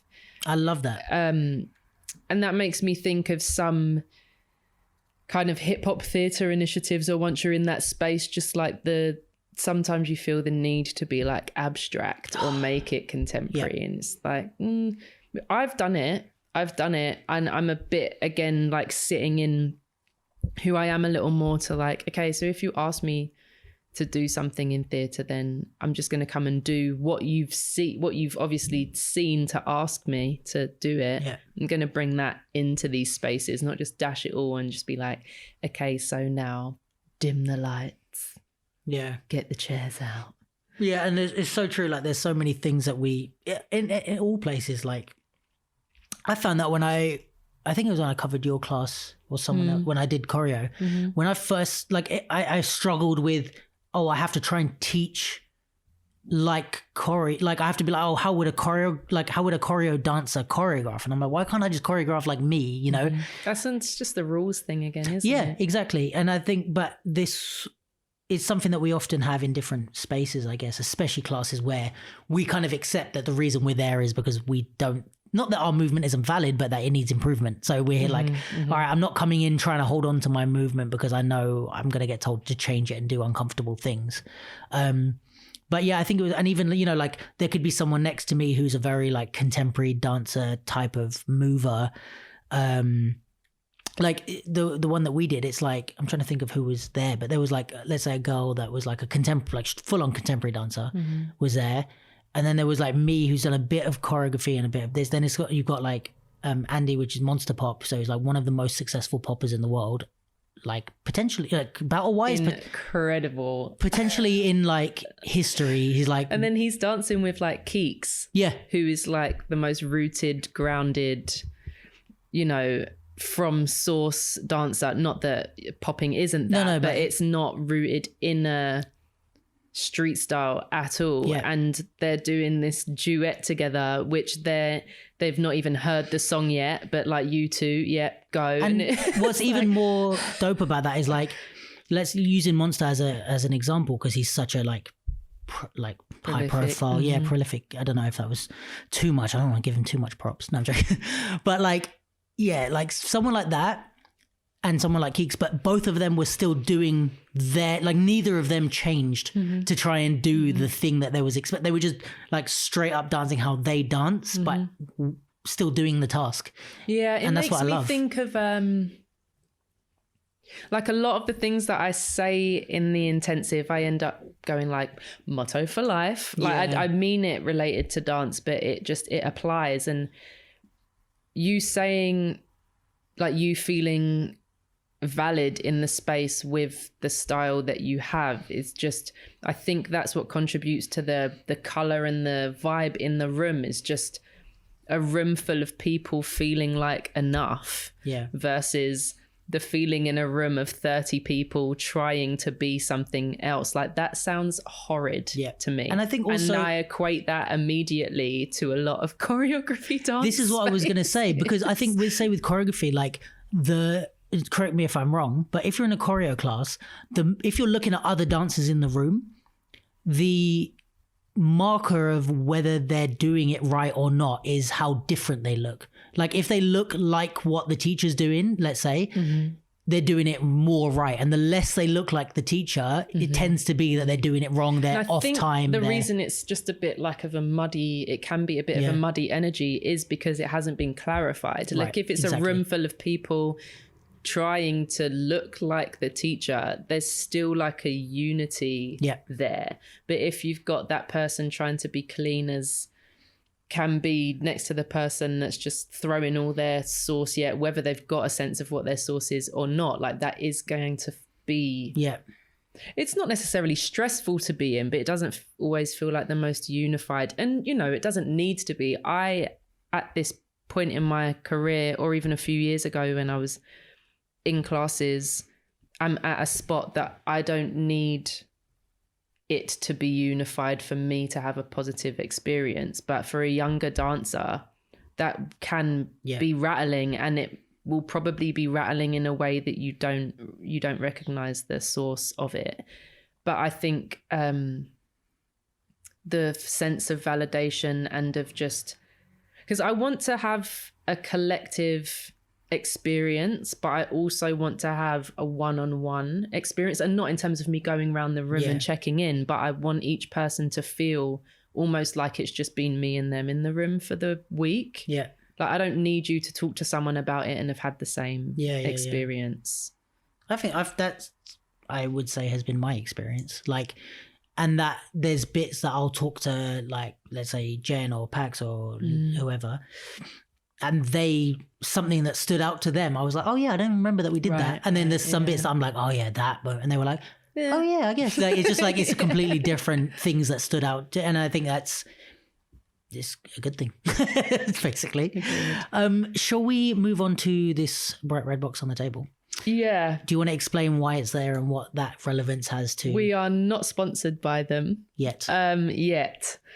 But a lot of what I bring to my dance and my approach to dance is humanity, and the point that I am a person with feelings and emotions and thoughts, and conscious and subconscious, and that is important to bring to the table, or at the very least to not feel that it needs to be discarded. And I never like to force people to feel in dance. I don't teach something that I've found moving or emotional and you learn it and you must also be crying by the end. But humanity as a means of connection, before being expected to spend the week in each other's space and have this very personal individual thing, I find conversation to be an important part of the icebreaker. And I hate icebreakers. I just hate being forced to connect physically through conversation. Anything but eye contact. I can make eye contact with anyone. I think it's really important. I think also mostly eye contact. Mostly icebreakers are shit. That's why. It's like mostly they're like, oh, so turn to your neighbour and ask them about the name of their first pet or something. It's like, why are we doing this? Which isn't one of the questions in this game, but it's... this is like... It's just like cut the chaff. Yeah. Like, yeah, I'll find out your pet's name when you tell me, but I'm not that interested in your pet's name, or like, I don't really care where you went to school. Like, I'm interested in, you know, the things that this game entails. So we thought it would be fun to play around or do around or two. We could play or two. Let's see how long it takes. We could do a couple. So just for anyone that's listening and not watching, the idea is that we have a card game called We Are Not Really Strangers, and you basically pick out cards, and there's like rounds, and they go increasingly in level so of round depth. level 1 is perception. Oh gosh, I've really chosen an approach here, haven't I? Level 2 is connection, and level 3 is reflection. And I don't know if she still does this. I feel like she does, but the creator of it, Corrine, like sends a handwritten note in it and says, I have found there are 2 ways to play this game. Number 1, play safe. Number 2, play to grow. The second is how you win. Oh, bars. Right? Bars. Should we do one of each round? Yeah. Of the 3. So yeah, basically, again, for anyone listening, we have the different cards, and you basically just pull a card and you either answer it for yourself or ask the other person the thing or whatever. And yeah. Basically, so what you were saying is that you do this at the beginning of every so intensive. In pairs, just take a card each, ask the question. I don't believe we feedback about it. It's not about that so much. It's just a means of connecting, and it doesn't have to be like, oh, you've answered the question and then like the end and now my turn. If it evolves into a conversation that doesn't even arrive at the answer, like it's fine. It's just to give a basis for conversation. Yeah, really. we've played this over drinks before and like ended up having long conversations. Yeah, and like I learned so much about people that I already know. I'm yet to play with a complete stranger. I'm yet to play with a complete stranger. I have played with people that I don't know very well, and I also have made assumptions that everyone likes this kind of stuff. Yeah, some people do not. Yeah, they've been very kind and done it anyway. Yeah, and then but after the love fact have been like, yeah, that was not my vibe. So no, but I think I like it for that reason. Is like friends that are not necessarily like our closest, but they're just on the outside of closest. That's where it works best for me. Is like we never get to ask each other these questions. Because there's people I've known for years and seen very regularly and do not know. Yeah. And as I get older, that feels strange to me. Yeah. Not that, they're like a mass murderer or anything. No, but it's just like, how do I not have have a sense of your character, but I don't know your take on things or how you think about things. And I find that people that don't like the games, it's just like a deep dive and it's not everyday deep dive. Yeah. But it can be though. Yeah. And I don't think that has to mean like a hella spiritual thing or, just wanting to analyze human behaviors. It's just the art of conversation, like just sorry opening if my up to belly each other. grumbles. Yeah. I love conversation and finding out about people. Yeah. So, well, who's first? Also, bearing in mind, we've talked a lot and we've played this game, so yeah, this is more for you guys than for us. I guess. If we don't have a spiritual awakening based on this, we're sorry. But there's so much pressure, like we have to cry at the end of this. What about me is most strange or unfamiliar to you? I have to answer this about you. What about you is most strange or unfamiliar? I guess it will be strange. Or no, let me not. Look at you not facilitating. Defining the rules. Yeah. I thought there were no rules. Strange or unfamiliar? Let me think.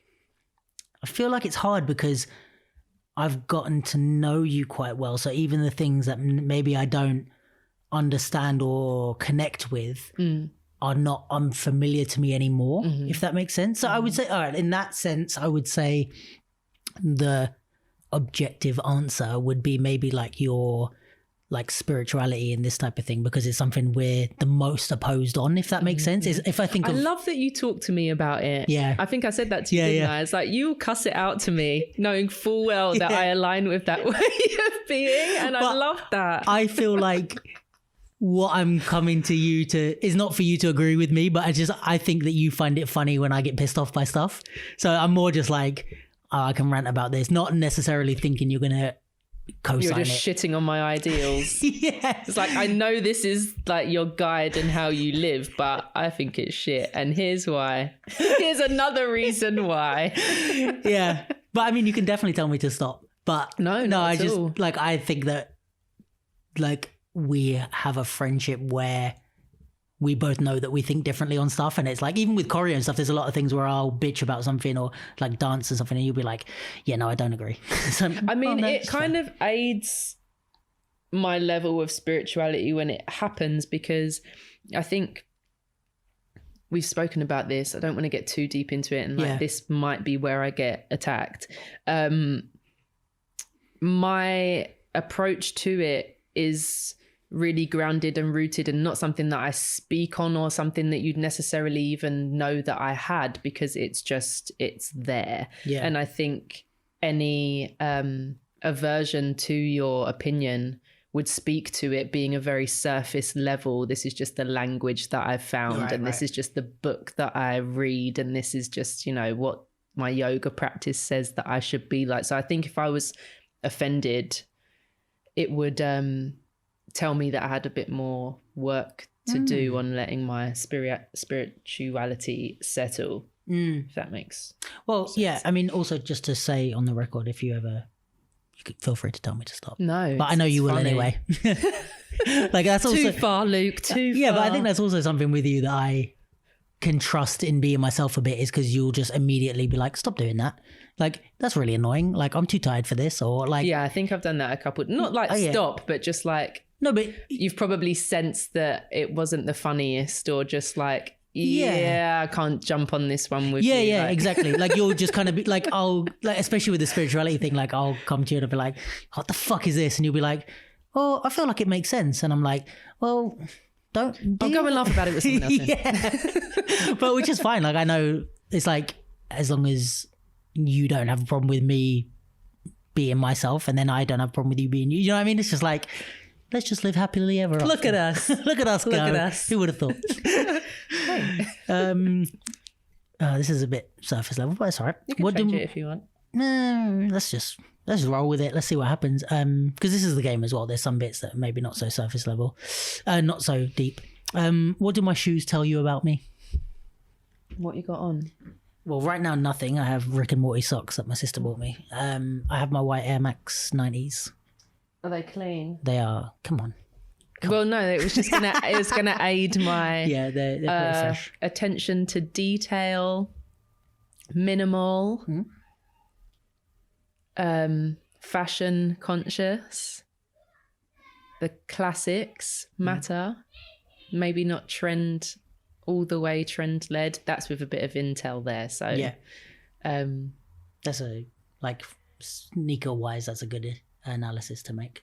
Oh, not as in like that is like I can't speak on it in terms of me because that's your perception of me, I guess. But that is why I would have chosen the Air Max 90s. All of those things that you just said is like, okay, like it's a staple of the Nike thing. Is the minimal, they're classic, they're never going to go out of fashion. So I mean, I meant them in terms of, because it's what they tell me about you, isn't it? Yeah. So I was just speaking on the choice of trainer. Right. But yeah.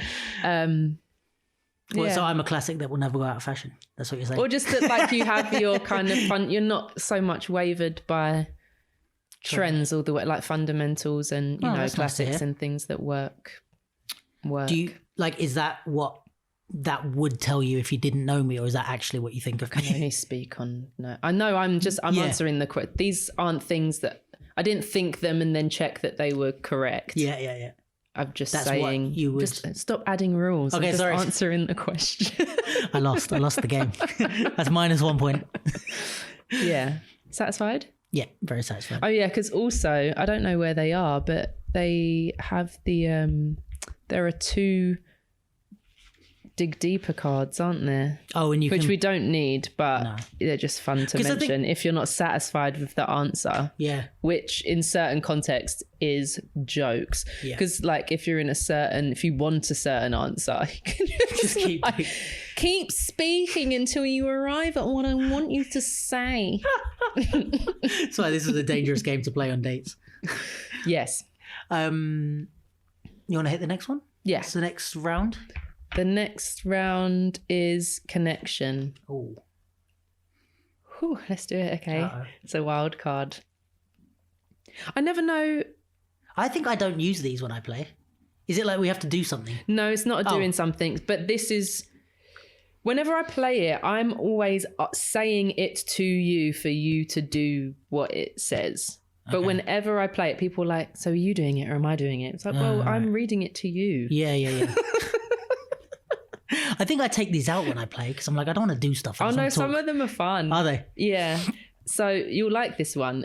Ask a question you'd be too afraid to ask. Something you wouldn't dare to ask. You are the wrong fucking person to say this to, bro. You want to go for what I wouldn't ask? Like, some of the questions I would ask are too far. This is, yeah. Okay. It's hard as well with me and you because I feel like in our private life I ask you all the questions I shouldn't ask. What can you maybe ask here that you wouldn't have? Yeah. I don't know. Yeah, this is a hard one to navigate because also I guess because of our limits are quite wide in terms of what we speak about. So to ask something that I wouldn't ask in normal life on a podcast is a bit wild. Like, because I would ask you almost anything in real life. So then it's maybe like, what would I not ask on a podcast? Should we try a different one? Would you rather? Maybe rather than me asking like, I don't know, something sexy. Yeah, but even then we talk like, what would I... No, but I mean on the podcast though. Yeah, on the podcast it's going to get crazy, I think, maybe. Would you rather not? Are you doing that to preserve me and my integrity? Yeah, or letting people know who I am. Because if they're like, whoa, this is what he wouldn't ask, like... Fair. I think for both of us it's a bit better. Well, I think this interaction was still telling. Yes. If you could get to know someone already in your life on a deeper level, who would it be and why? You? Is that what you're pointing at? Belly rumble. Oh, no, I can't hear it. I thought you were saying me. This guy. Get to know me better. If I could get already in my life deeper, I think that in recent years, I've been pretty good at like trying to make time to get to know people. I feel like there's a bigger gap than there ever has been between who's in my circle and who's out of it. Right. And not in a bad way, like I keep people out, clear. But just, yeah, you're out of my circle because we don't know each other that well. And if I've decided you're in my circle, it's like, let's get to it. Mm-hmm. But I would say the first person that came to mind when you asked that was Jenny's brother, actually. Because I feel like family is really important to her. And their family are very tight. And I think she has a sister and a brother. And I think I've spent a lot of time with her sister on like, we did a few work jobs and stuff and she's helped me with some like equipment. Yeah, and I think just bits like she works in media. So we've older brother, younger brother, older sister. And I think, yeah, we've spoke a bit more with her sister. I've spoke a bit more with her sister, and not that I feel like, we don't need to get to know. I'd love to get to know her sister more as well. But I feel like her brother is someone who's like, I love when I do talk to, but I'm like, I'd, if we were in the same country, I'd love to spend more time with you. And it just hasn't happened yet that we've spent massive extended periods of time talking. So yeah, he was the first person that came to my head of like, yeah, maybe nice to get to know him a bit more. But yeah, good old ATN. He's a crack if you ever meet him. He's great. He's like Jenny, but maybe wilder at times. Gosh. Yeah. But like a male version. Yeah. Wow. It's funny seeing siblings of, not funny, but when you see siblings of different gender. Yeah. It throws me sometimes when they resemble the person that I know. I'm like, yeah, my brain can't. Jen always says this, but like she said, she's been talking to guys who have then met her brother and gone, I can't anymore, sorry. Like I can't have anything with you because you're too much like your brother. Oh my goodness. Like they've met him and gone, like this can't happen, which I get. They are super similar. But luckily I find him hot. No, I'm joking. I already made that joke before and I just thought it was a good one to reuse. Nice. Tali, yes. Shannelle, if you will. Mm-hmm. What was the last thing you lied to your mother about? Oh, this is the next card for everyone listening that didn't see me pick it up. I didn't just ask that randomly. What did I last lie to my mother about? Goodness. I don't. Maybe there was a down day that I didn't fill her in on. Like you said, you're feeling fine when you weren't. Yeah, or it had passed and like because I'd seeing them maybe on a weekly basis, I might have just like drifted past that moment. But you guys are pretty open otherwise, you mean? Yeah, she's not worries where it would like keep her up at night, but I mean, I've got some friends that are similar. Like I might say something that's like on the sadder side of things or just a low moment and then it suddenly just colours like everything. Yeah, it's like, no, I'm fine. I'm just saying that just like had a bad day. I gave into the sadness of a fucking panoramic. Let me have it. I'm okay. And yeah, I like the furrowed brow comes and but it's like, no, I'm fine. So sometimes unless I'm still in it or just need motherliness around it, I might sail past it sometimes. Fair enough. I did hold back from her actually for a while that one of her siblings had reached out to me.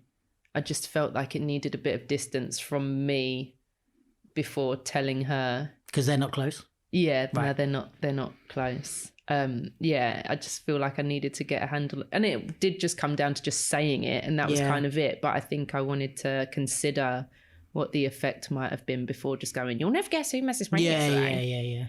So, I do that a lot. Yeah. With everything. Yeah. Important to consider the effects of what you're saying to other people. Definitely. Can go too far. That's like overthinking to a T. Yeah, and then not saying what, needs to be said, but it's just worth consideration, isn't it, I think? And that is a subliminal message to people that are listening. Look at us. Who'd have thought it? Reflection. This is level 3 reflection, first card.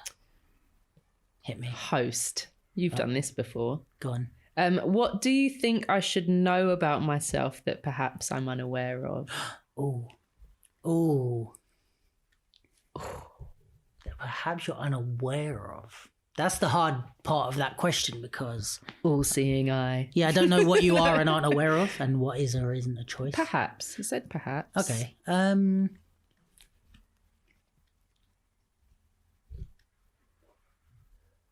I would say... And again, should know about yourself, subjective. Mm-hmm. But maybe that you're,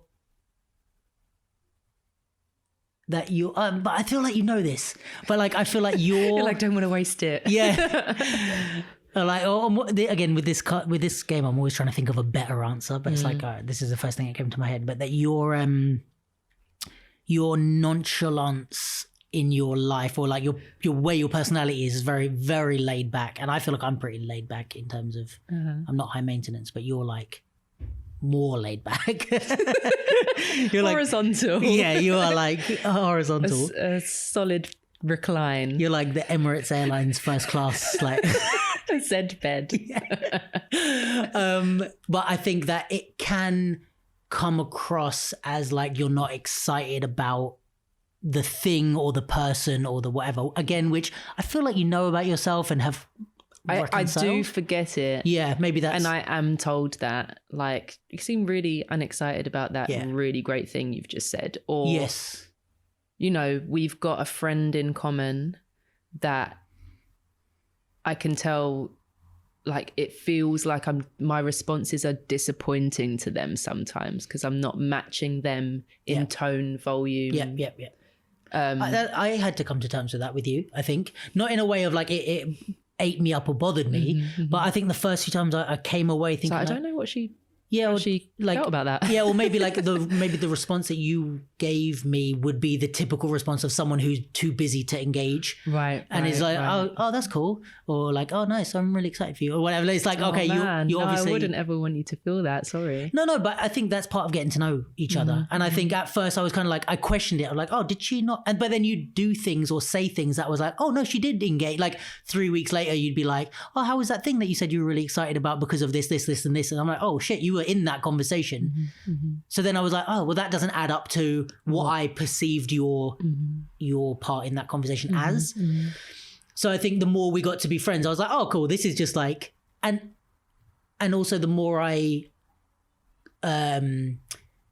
got to know you, the more I realized that it was okay to be me. Like, I'm overexcited and I'll come to you and I'll say a million things and blah, blah. And you might, like, if someone... Still be like, oh, cool. Yeah, and if someone else heard us talking, they'd be like, well, she doesn't care about it. And it's like, I'll come and explain this and talk for like an hour and you'll be like, yeah, that sounds a bit annoying, doesn't it? Like, and I've just gone on a massive rant, but it's like, I know I've learned your scale now. So I'm like, I know where the top of, like, you're never gonna. And you know that I'll also just say if like, I'm not bothered or I don't care or I don't have time. But I think I spoke to someone, again, a younger friend about this fairly recently, in that there's this like quite spiritual meme about, you know, finding someone that speaks your language so you don't have to spend lifetimes translating your soul.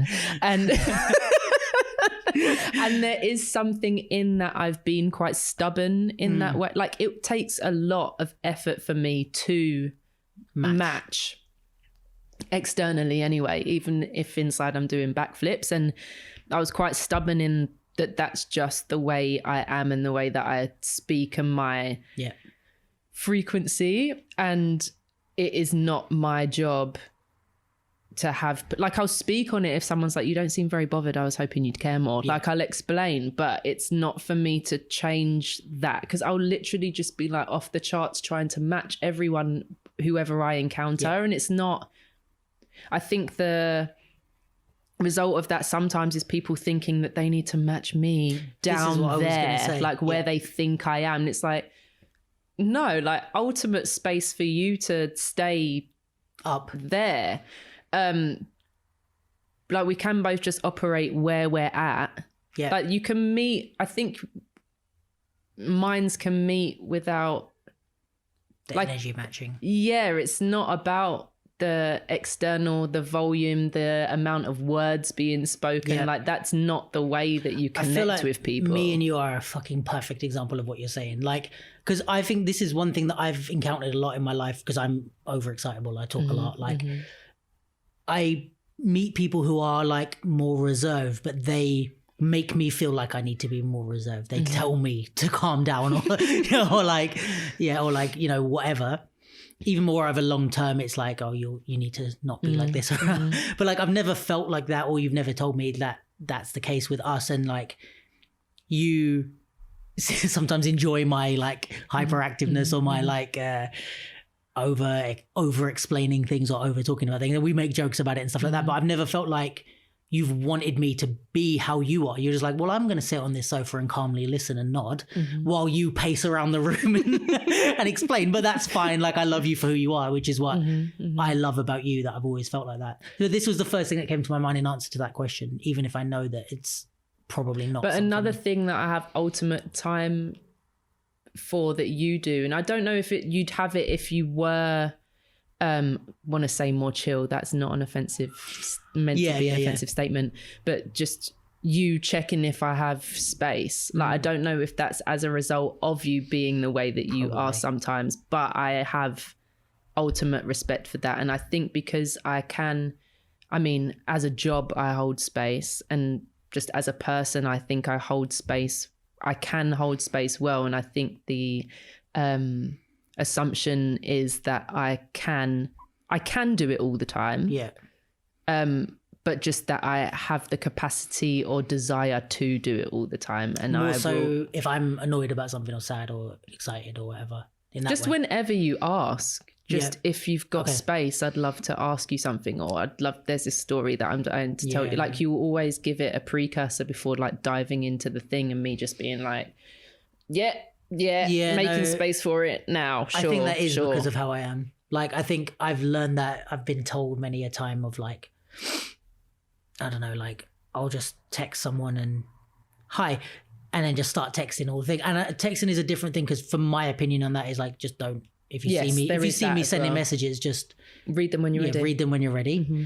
But like, yeah, if I maybe come into the room and I'm like, oh yeah, blah, blah, blah, blah, it's like, I think I know I'm excited and I want to share the things on my mind all the time, which is why I have a podcast. But that worked out well. I channeled it. But yeah, I think I've gotten into the habit of like, right, not everyone wants to hear, or I might walk into the space, like say I come here and I'm like, I'm in one mood and you might have just gotten news that makes you sad, or you know, whatever, or I might be sad and you might be super happy, and I'm like, maybe my car just had a flat tire, it's not that bad, so maybe let me like not dwell on this and ruin her day for something little, you know. So yeah, I think it is my over impulsiveness that made me learn that through probably trial and error with friends. I'd very rarely been handled in that way, and I appreciated it and started to ask it from more of my friends. So thanks. Oh, that's all right, mate. I'm happy you feel like that. And with that, that was a solid combo. That was I good. really enjoyed that. Innit? So good. Let's go. Oh, look at how lordy. Look at how the game allowed me to be selfish. Ooh, what parts of yourself do you see in me? After that, look at how the game made this about me again.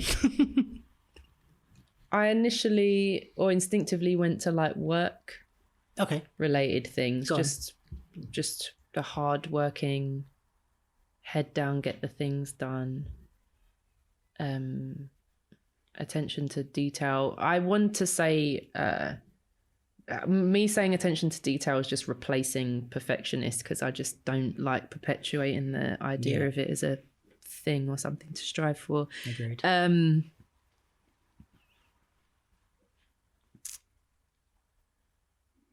Looking fresh. I think we have an affinity for wanting to look fresh. Our openness and lack of filter, our sense of humour.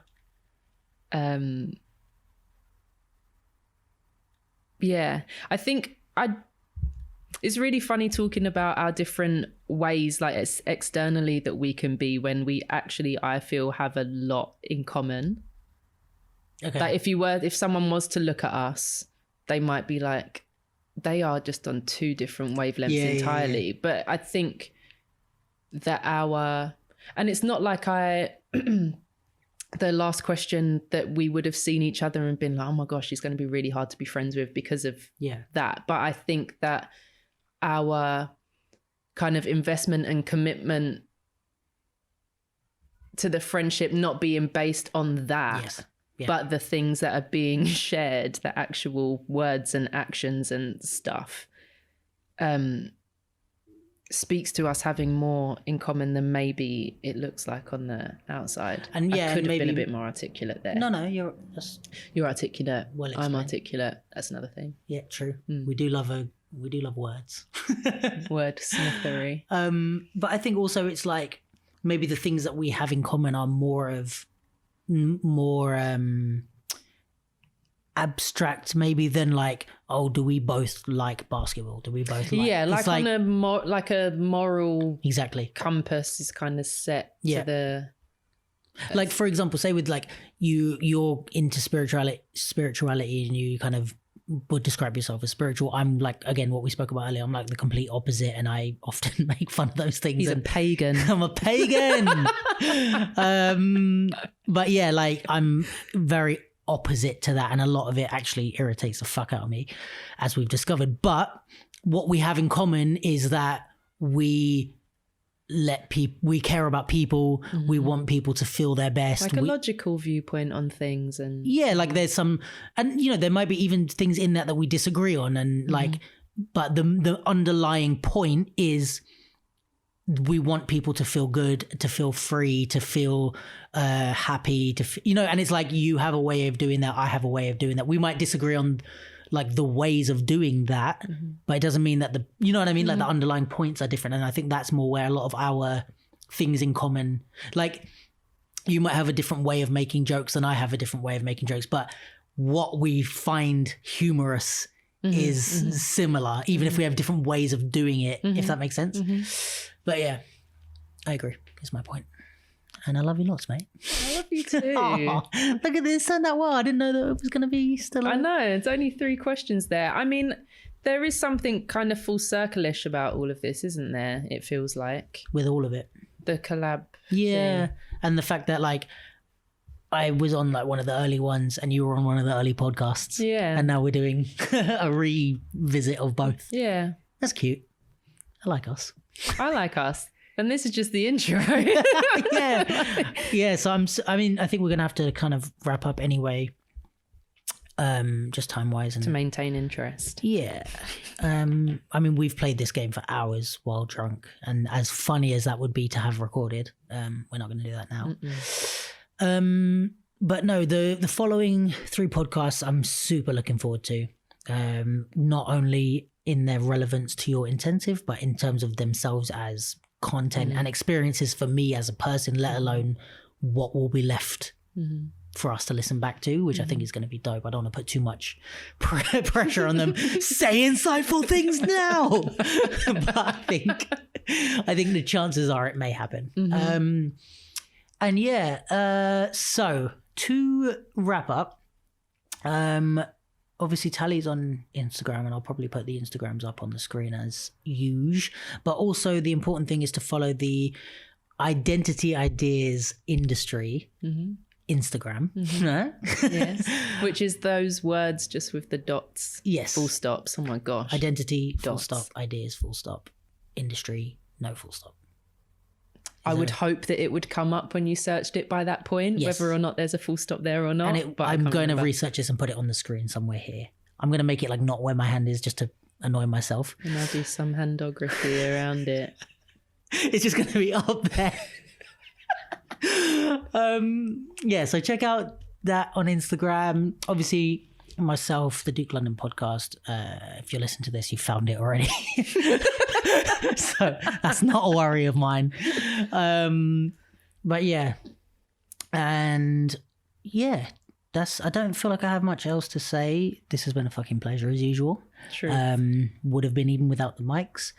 And thanks for collaborating with me, because like we said, this isn't like just me having you on as a guest. We're like collaborating on this whole thing. So even though like we are not really strangers, and the guest that we brought in is like both of us planned this whole thing. So I'm super excited to kind of work with you on this. And it's going to be different conversations than if I was just sitting with the guests one-on-one or whatever. So yeah, super freaking awesome. And thanks for doing this, and thanks for being here. Treasure. Everyone watching and listening, thank you if you're still with us.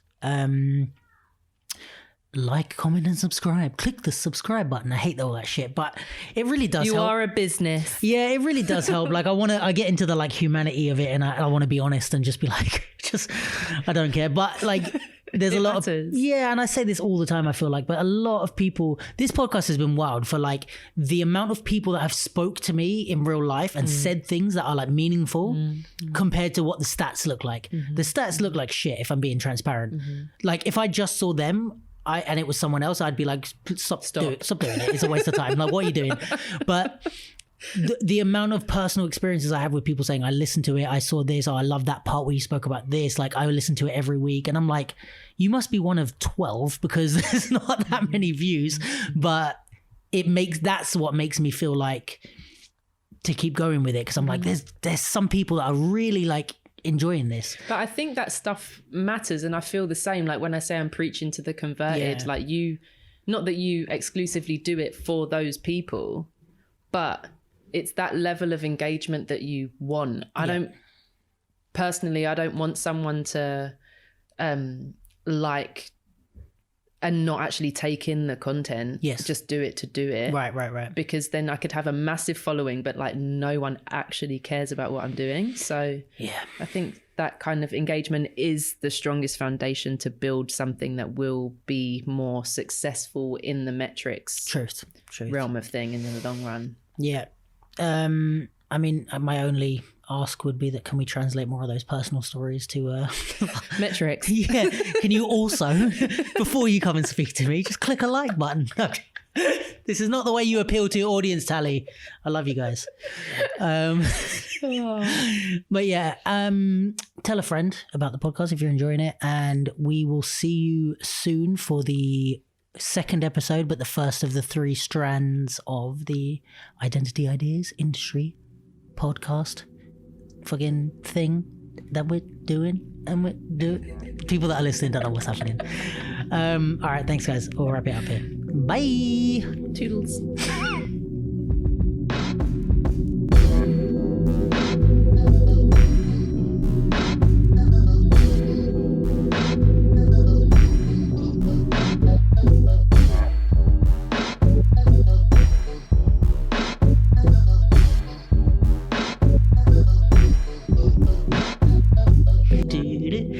This is when the music comes in. Identity. Industry. Break it down now.